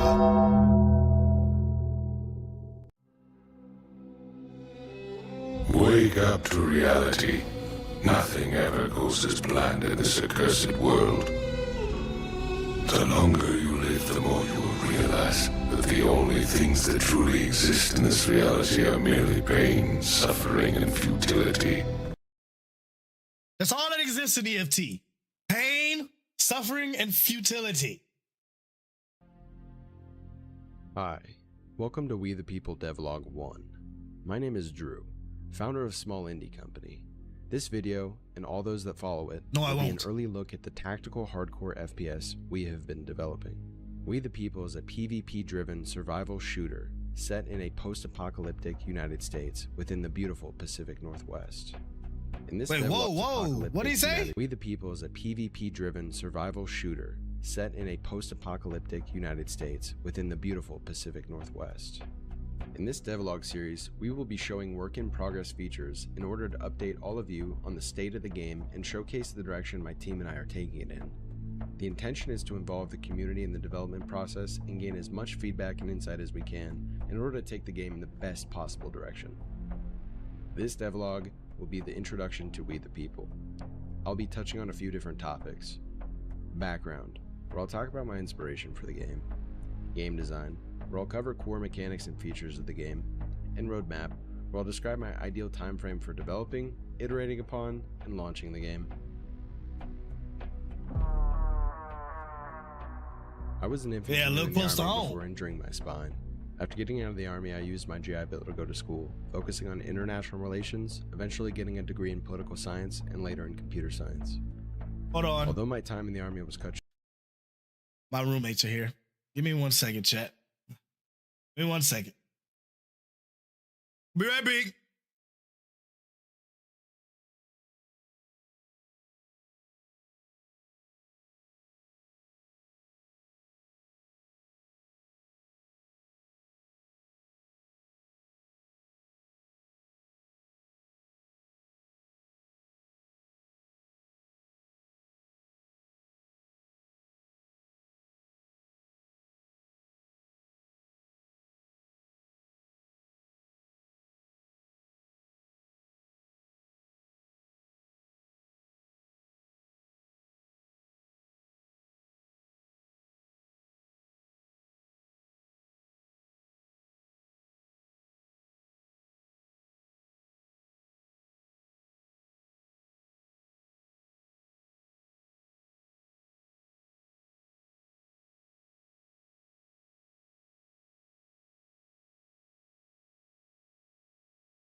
Can y'all hear me? Can y'all hear me? Can y'all hear me? I'm back. Okay. Did Lavish get abducted? Nah, hell nah. Hell nah. I just fucking, the boys are home, so just had to make sure we was good, man. That's it. No. Yeah. We are back. We are good. Okay. We was just talking some stuff, congratulating Polly and shit like that. He just got him a new truck, man. So, yeah, he's doing all right. He's doing good. All right. Tamale. I like that one. All right. What is this again? This is We the People. Short, it was both the best and worst time of my life. After getting out, I like how he's found myself trolling in with the Army. these. Getting out of the Army, I used my GI Bill to go to school, focusing on international relations, eventually getting a degree in political science, and later in computer science. Although my time in the Army was cut short, it was both the best and worst time of my life. After getting out, I found myself missing my time in the service. Like a bad case of Stockholm Syndrome, I was longing for the same camaraderie I had as an 18 to 20-year-old. That's real. The only thing that had as profound of an impact on my life was video games. At times playing online with folks I serve with, other times playing with friends I'd made all across the world, leading communities in every game I came across. Oftentimes I found myself playing FPS games and milsims or survival shooters because they were he's just like me for real. Immersive gameplay. That and their tactical features drew me to games like Stalker, Squad, Insurgency, Escape from Tarkov, Infestation, Survivor Stories, H1Z1, and Arma, with mods like DayZ, Epoch, and Breaking Point. I always preferred competitive games like Counter-Strike, Call of Duty, Dota, and even some MMOs, always drawn in by the PvP, but staying for the social interaction and online play that they provided. I wanted to be a professional, but like many others, I only ever found myself skilled at critiquing the laundry list of games I would play. I found myself nitpicking the work of others, wishing certain features were different or more like other games I'd played in the past. After a while, being critical of other people's work grew old, and eventually I decided to pick up game development for myself, putting my time and money where my mouth was. After about a year of solo dev work and bouncing between my two main passion projects, I started to find more like-minded people. And as my team began to grow with volunteers and freelance contractors, my projects began to resemble something playable. After seeing games I've loved, and in some cases sunk decades of my life into, turn sour from a lack of communication between the developers and the respective communities, I decided I would handle my games differently. I want to involve the community in my projects as much as I can, so that they can be shaped by the feedback and sentiments of those who want to play my games. Games by the people, for the people. And as hokey as it sounds, the idea of a game by gamers, for gamers, has always appealed to me. Really, we're focusing on making games we would want to play ourselves.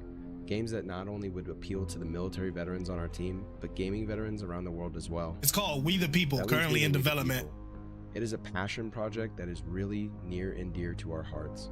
Not just because the patriots in us want a survival game based in the United States, but because we feel the extraction shooter genre needs a game that caters to the sentiments of its players and fan base. A fresh spin on a familiar yet underserved genre, focusing on the wants and needs of its player base before all else. Reaching out to some of my favorite His mindset is great. We've partnered with people that are engrossed in the genre, not only making content around it, but providing countless hours of unheard advice, suggestions for improvement, and meaningful criticisms that are oftentimes set out of love and a desire to see the genre flourish. With the power of the people, we believe that our game will not only provide a kick-ass alternative to some of the greats we've grown to love, but it will thrive with an avoidance of predatory business practices plaguing the industry these days. As appealing as all this may be, what you're really here to see is gameplay, mechanics, and the features. No, but what's crazy? What's crazy is I like that he gave this background because it gives you an inside the mind of the development team and the way that they want to go about this. Not a lot of development teams do that. This has already impressed me because he's allowing you into why he made We the People. I'm waiting for this new Ghost Recon in the development as well. Yeah, you better count your days because Ubisoft is cooked, buddy. We the People is a hardcore tactical FPS, which means the multiplayer gameplay loop has to be visceral and unforgiving, with a focus on survival by any means necessary. The main goals are to infiltrate, loot, and extract. This means the higher... I'm the same way. I want a lot of stuff for Ubisoft, but it's Ubisoft. All these different titles that are under Ubisoft, I'm just putting on the back burner because Ubisoft is such a trash fucking company. The higher the risk, the better the reward. And by infiltrating or deploying into the world, you are staking and risking the gear you bring with you. The only way to bring back the gear you brought in or find in the world is to successfully extract.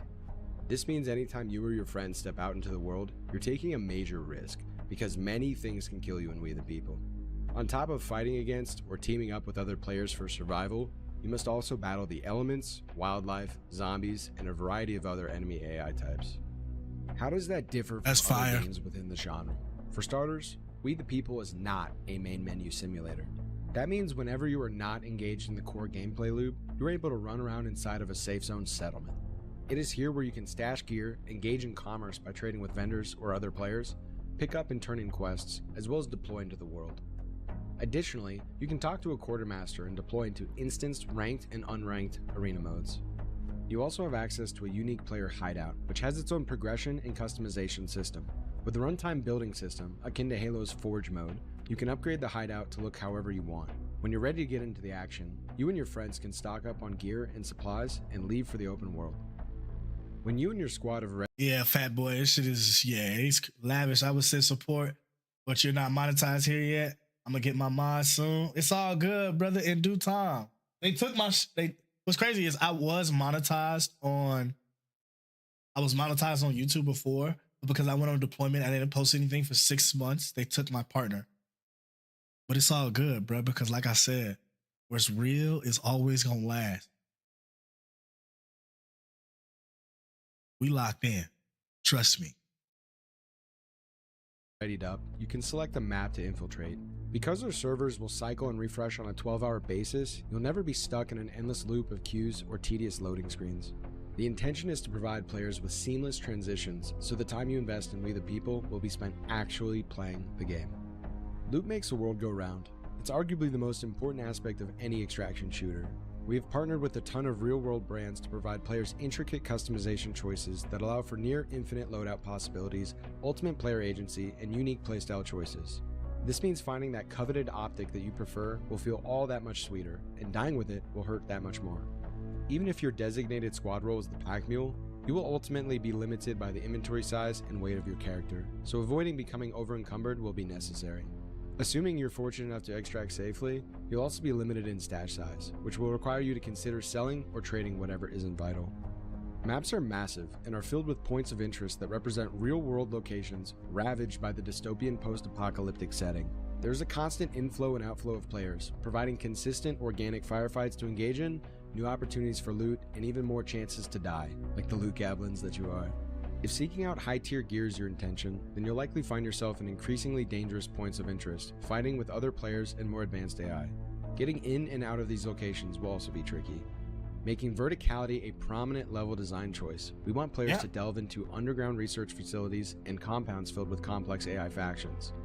The increase in challenge will proportionately increase the reward you find and the experience you gain. Successfully extracting means not only retaining the loot you found in the world, but gaining a bonus to the progress you've earned during your session. Certain quests will specifically require you to extract in order to retain their progress, requiring you to play safer or pick and choose the types of engagements you find yourself in. Is it worth dying and losing your progress? Ultimately, that is for you to decide. There will be a limited amount of extraction points on the map, so planning your egress will be just as important as your ingress. Some extractions are subtle and require specific items to utilize. Others are easier to access but will call attention to you and your squad. Every choice you make will be the difference between making it out alive or leaving behind a rotting corpse for someone else to scavenge. Instanced unranked arena modes are a quick and easy way to engage in firefights with less effort and pressure. If your goal is to warm up and prepare yourself for the sweaty gameplay that awaits you in the open world, this is a great place to start. Ranked arena modes, however, provide the same risk and reward as the open world, but with a faster pace. Ever needed to settle a beef with someone who just won't stop talking shit? Take it to the arena and 1v1 someone for their loadout. There you go. The arena maps are smaller, with less factors to consider. Your only goal here is winning. With a focus on community involvement, players will be able to make custom-made arena maps and vote on their favorite player-made maps.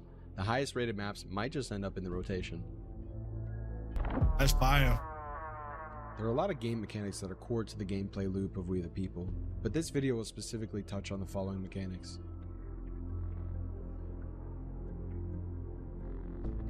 With a focus on tactical gameplay, we started building a baseline framework that allowed us to capture 3 important elements: realism, immersion, and modular customization. These elements would become the lens in which all features and design considerations were filtered through early in our development. One-on-one The phase, gunplay boy. has to look, sound, and feel realistic. And then, once I kill you, I take what's mine.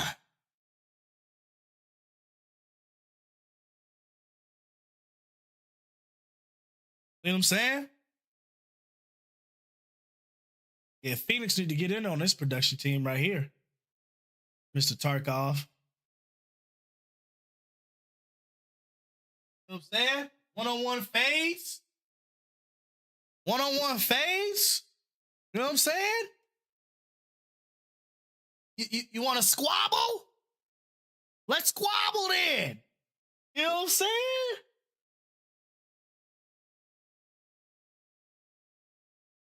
Another game I can't play, unfortunately.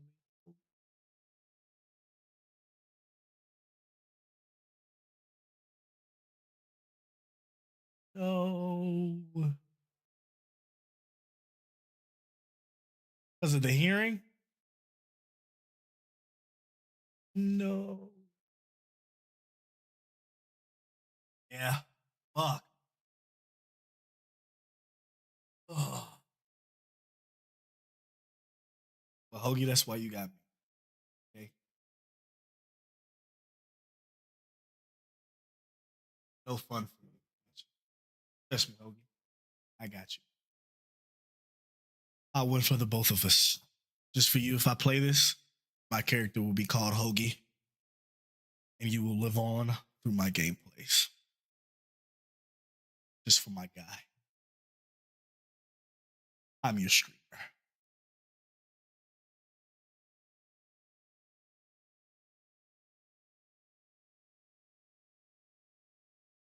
We will extract for Hoagie. That's the name of the clan. The Hoags. Or Sandwich. Providing players with nerve-wracking firefights. The movement has to give players a true first-person Hoagie experience. To That's feel what I like you're do. actually there, moving, jumping, crawling, climbing, getting shot at, and yes, dying. Stand the with firearms shop. need to have a lot of customization choices, and provide Got the you, player Hoagie. agency and playstyles we're aiming for.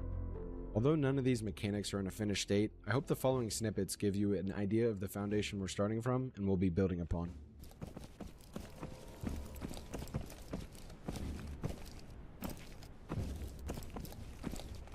Oh, they got that EFT inertial shit.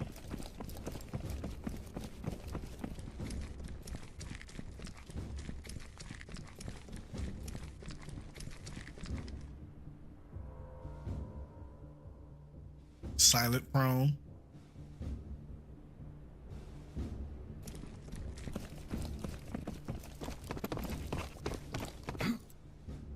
Mantling system, okay.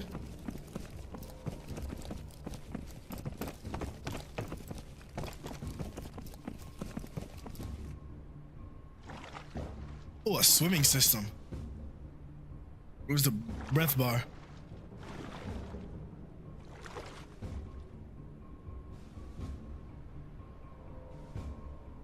Okay.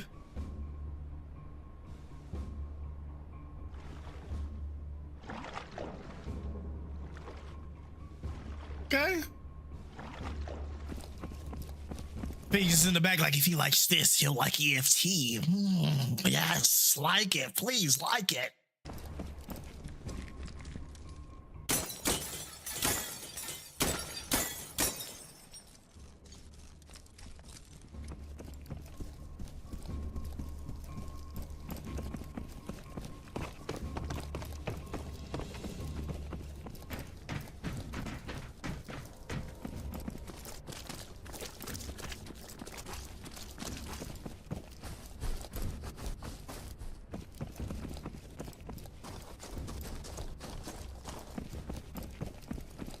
My bad, chat. Hold on.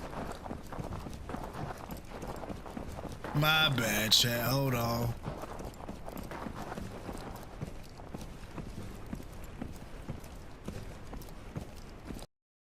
Hold on, chat. Give me a second.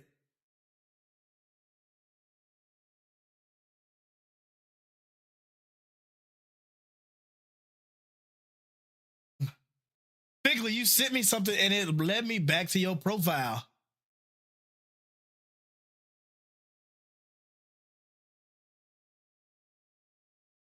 What are we talking about here? What are we talking about here? This guy.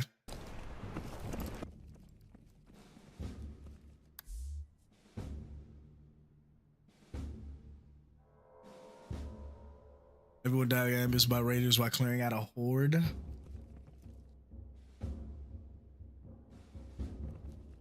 Inventory system. Okay. Morphine, medic, rifle ammo to yourself. Yeah, you gotta make that. Here's the thing, bro. You gotta make the interface like really functional for me, bro. Cause that's the one thing about EFT I hate, bro.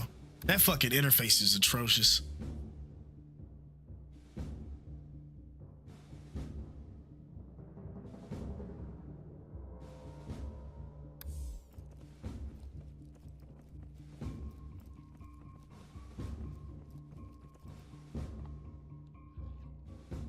Oh, that looks good.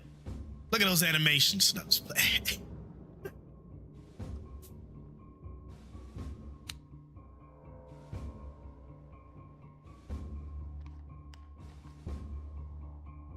because this game has survival elements too, so I can see.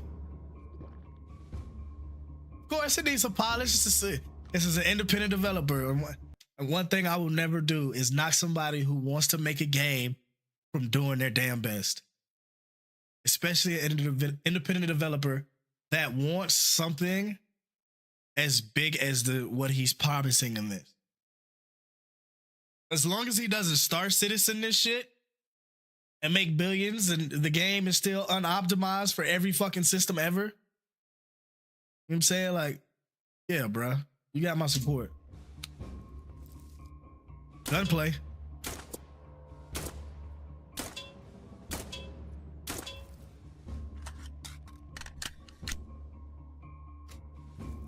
Have you heard of The Day Before? Day Before. Yes, that sounds familiar. Isn't that game that flopped?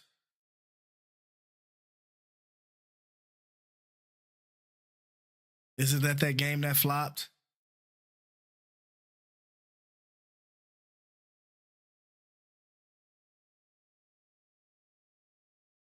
It sounds familiar.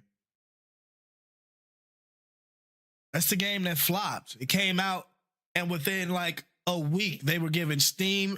It was review bombed. It was giving refunds, and then the game went offline like 2 weeks later. I'm pretty sure, yeah. Just a cash grab? Yeah. That's crazy.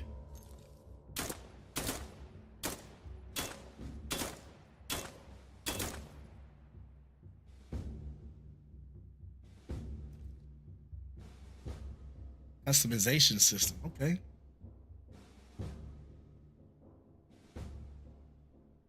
Barricade suppressor. Just hoping it's not like that. Yeah, it's a lot of promise with this.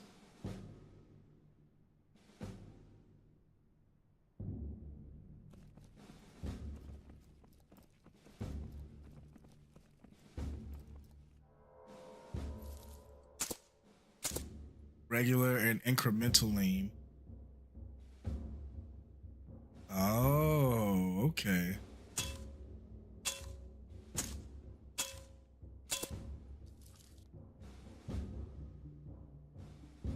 It's gonna be so many fucking keybinds. Golly. All I see is my fucking fingers going across the fucking keyboard. Ugh. Fuck, I'm gonna be pressing so much shit.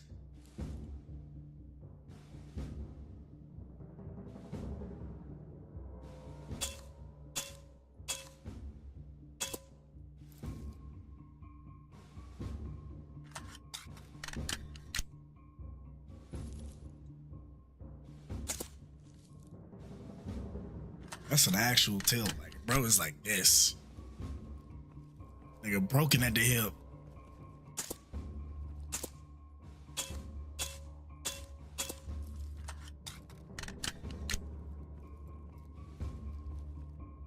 He can fix something like the audio a little bit. Time to play AFT to get used to it. I just knew you was gonna say that shit. I knew you was gonna say that shit. Get out of here.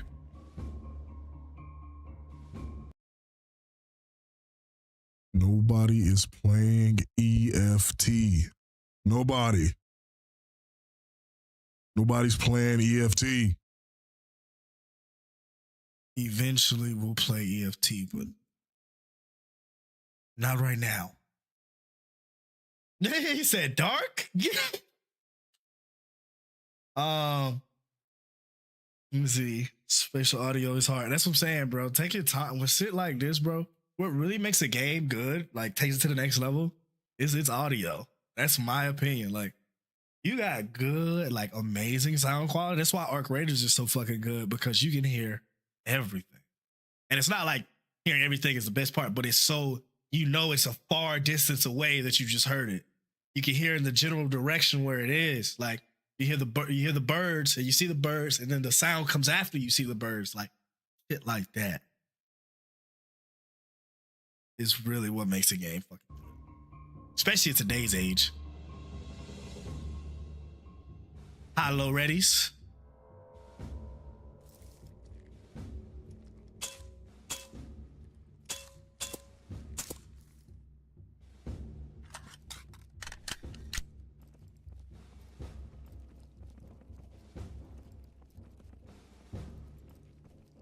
AI, enemy AI, and noise light discipline.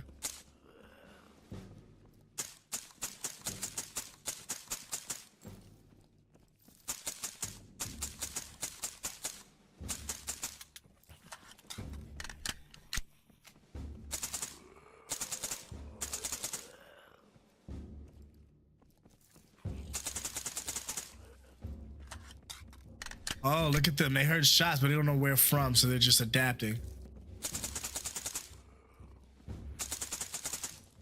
Oh, that's pretty cool. That's pretty fucking cool.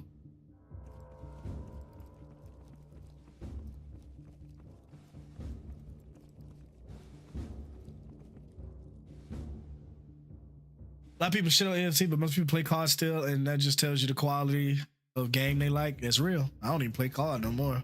There's a decay system? Oh, they got flies and shit on them. Look at the body decay. Okay. You see little bugs and shit around, going around, and okay. Some real details in it. And that lets you know how relatively fresh this body is. Yeah. I think they got that. They got that in that game Marathon that's coming out too. That's an extraction shooter by Bungie. I think that shit comes out March. They've got a decay system as well.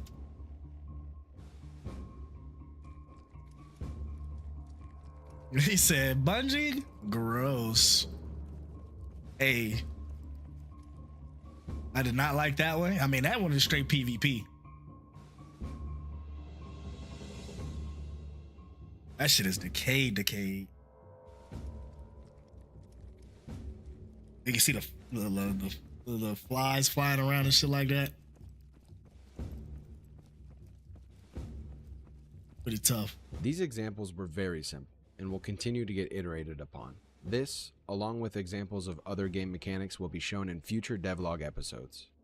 An immersive FPS requires a system that is complex and can account for a variety of real-world factors to achieve the specific level of realism we the people are shooting for. Yet any competitive FPS requires an optimized and performant system that can scale up and account for many people shooting at once. That's where Eric comes in. He's been developing exactly that. Here's Eric to go in depth into our ballistic system. Hey, we gotta send this shit in my private There are Instagram. a few things we need to know first. Broadly speaking, we need to know the properties of the environment we're simulating in, the specifics of the bullet we're shooting, how it will behave during flight, and what will happen when it hits something. As far as the bullets we'll be shooting, so far I've compiled data for 12 bullets from 10 of the most common calibers. However, this is just a starting point, and the goal is to capture a broad variety of bullets, each with the same ballistic performance as their real-world counterparts. I'm currently in the process of compiling data for 20 additional calibers, and I want to represent a wide variety of bullet types, such as hollow point, full metal jacket, armor piercing, tracer, and more. Now that we know what sort of bullets we'll be using, let's talk about how to figure out what happens when we actually shoot them. The shape of a bullet is very important and often made up of complex, precise, and very deliberate curves. The nose of a long-range bullet meant for use by marksmen may be shaped completely differently than that of the bullets you'd find in a rifleman's magazine, for example. The geometry of these features not only affects the bullet's behavior during flight, but also determines its interaction with the target, and is ultimately responsible for how the bullet behaves. To encompass all of these intricate details and facilitate a straightforward method of measuring and comparing bullet performance, marksmen and professional shooters rely on a parameter known as the ballistic coefficient. This value assists them in selecting the most suitable bullet for the task at hand and making any necessary adjustments to their weapon platform, ultimately facilitating accurate target engagement. Simply put, the ballistic coefficient of a projectile refers to how streamlined it is, and its ability to overcome air resistance. Essentially, the lower the ballistic coefficient, the harder it is for the bullet to overcome external forces like drag, slowing it down and increasing bullet drop, making it more difficult to hit. They putting some real work behind this. Unfortunately, when it comes to the trajectory of the bullet, we can't just look at the ballistic coefficient or the drag coefficient. They can only tell you how the bullet will respond to drag or wind on the way to its target. First, we need to figure out how much drag the bullet actually experiences. This is made more complicated since the drag force. Didn't Arma do this? Well, this is a game inspired by Arma. This is a game inspired. Like, I don't know if he was here for this, but he basically, what was it? He said, "In the service, like a bad case of Stockholm syndrome, I was longing for the sudden impacting with friends. Oftentimes, reality, Insurgency, Escape from Tarkov, Infestation, Survivor Stories, H1Z1, and Arma with mods like DayZ, Epoch, and Breaking Point. I always preferred competitive games like Counter-Strike, Call of Duty, Dota, and even some MMOs. Always drawn in by the PvP, but staying." So he's taking an inspiration from a lot of these games to develop this game. You see what I'm saying? So that's what he's working on right now. He's trying to work on something big. At least mitigate some of those bottlenecks. Deterministic and the wait, hold on. Damn, used equations in material science and the physical speed, drag go overcome external forces like drag, slowing it down and increasing bullet drop, making it more difficult to hit the. But I'm pretty sure Arma did do it. Unfortunately, when it comes to the trajectory of the bullet, we can't just look at the ballistic. Yeah, he's in depth with this shit. Respond to drag or wind on the way to its target. First, we need to figure out how much drag the bullet actually experiences. This is made for a fire game to pick up off of, though. I'm telling you. Dependent on the shape of the bullet, its orientation during flight.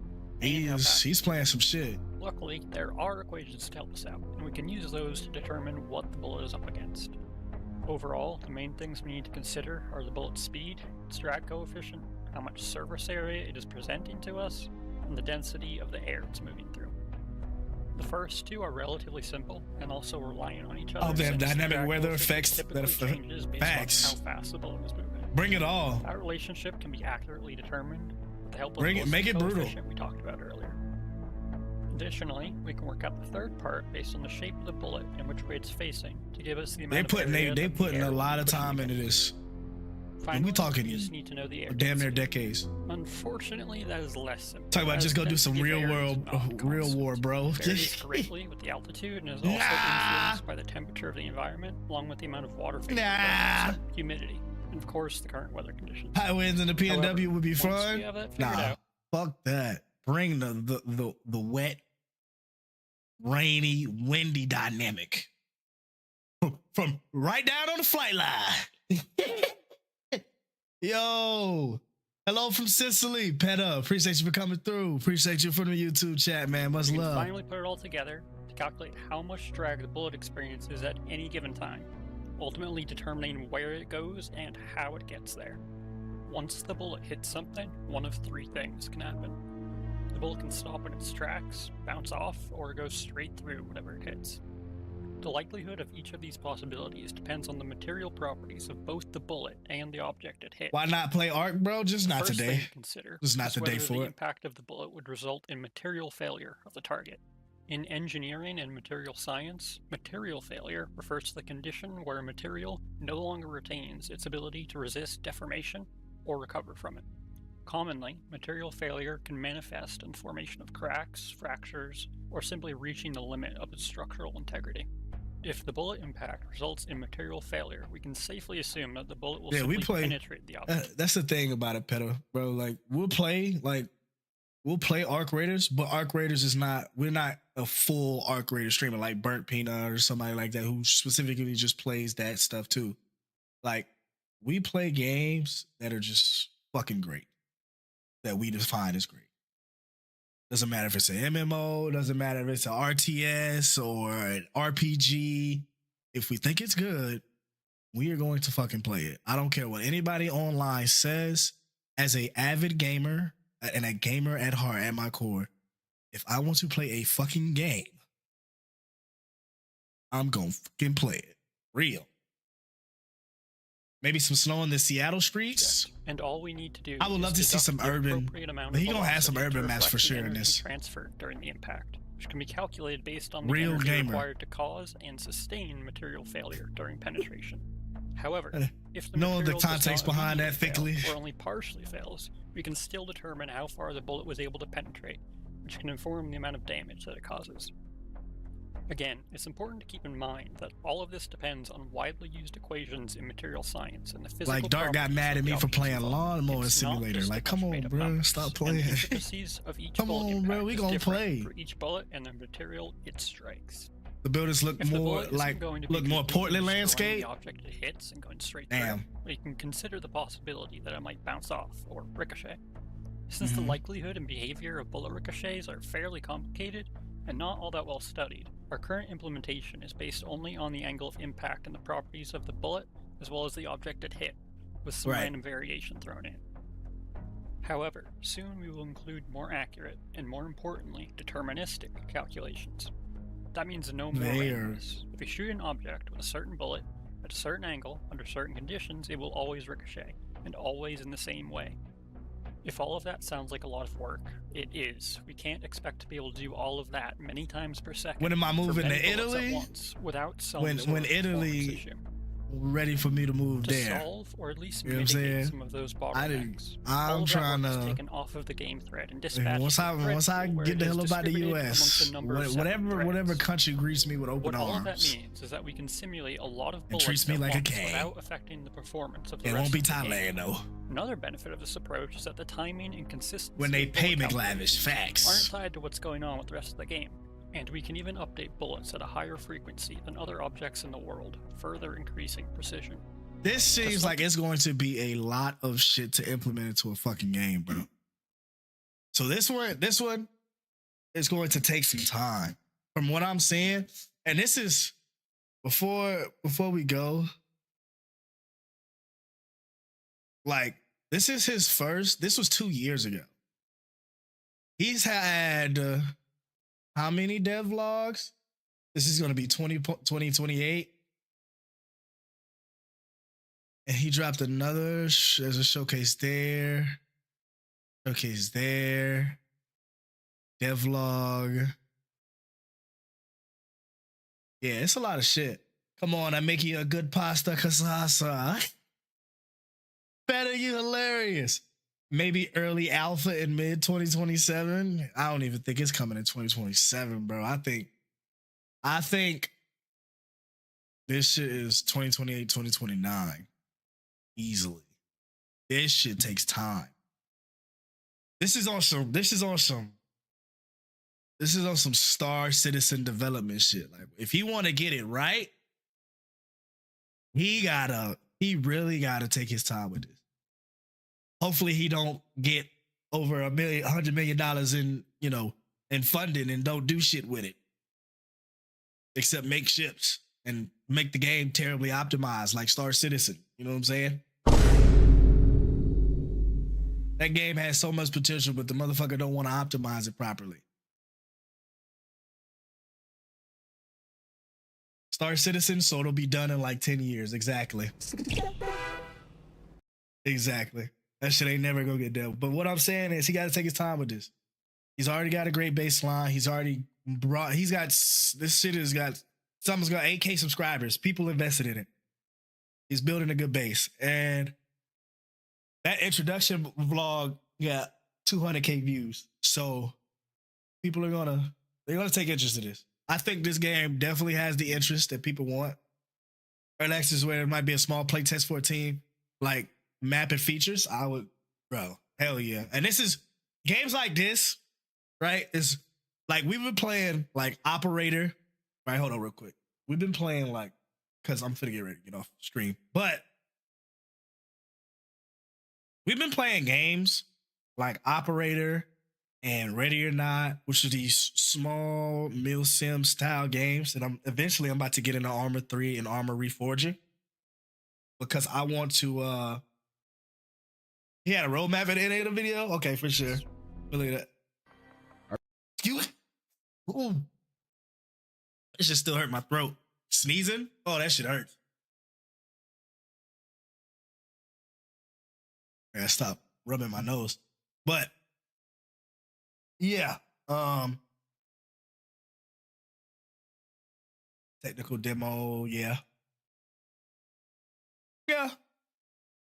There's gonna be a first MP play test and with an NDA closed play test.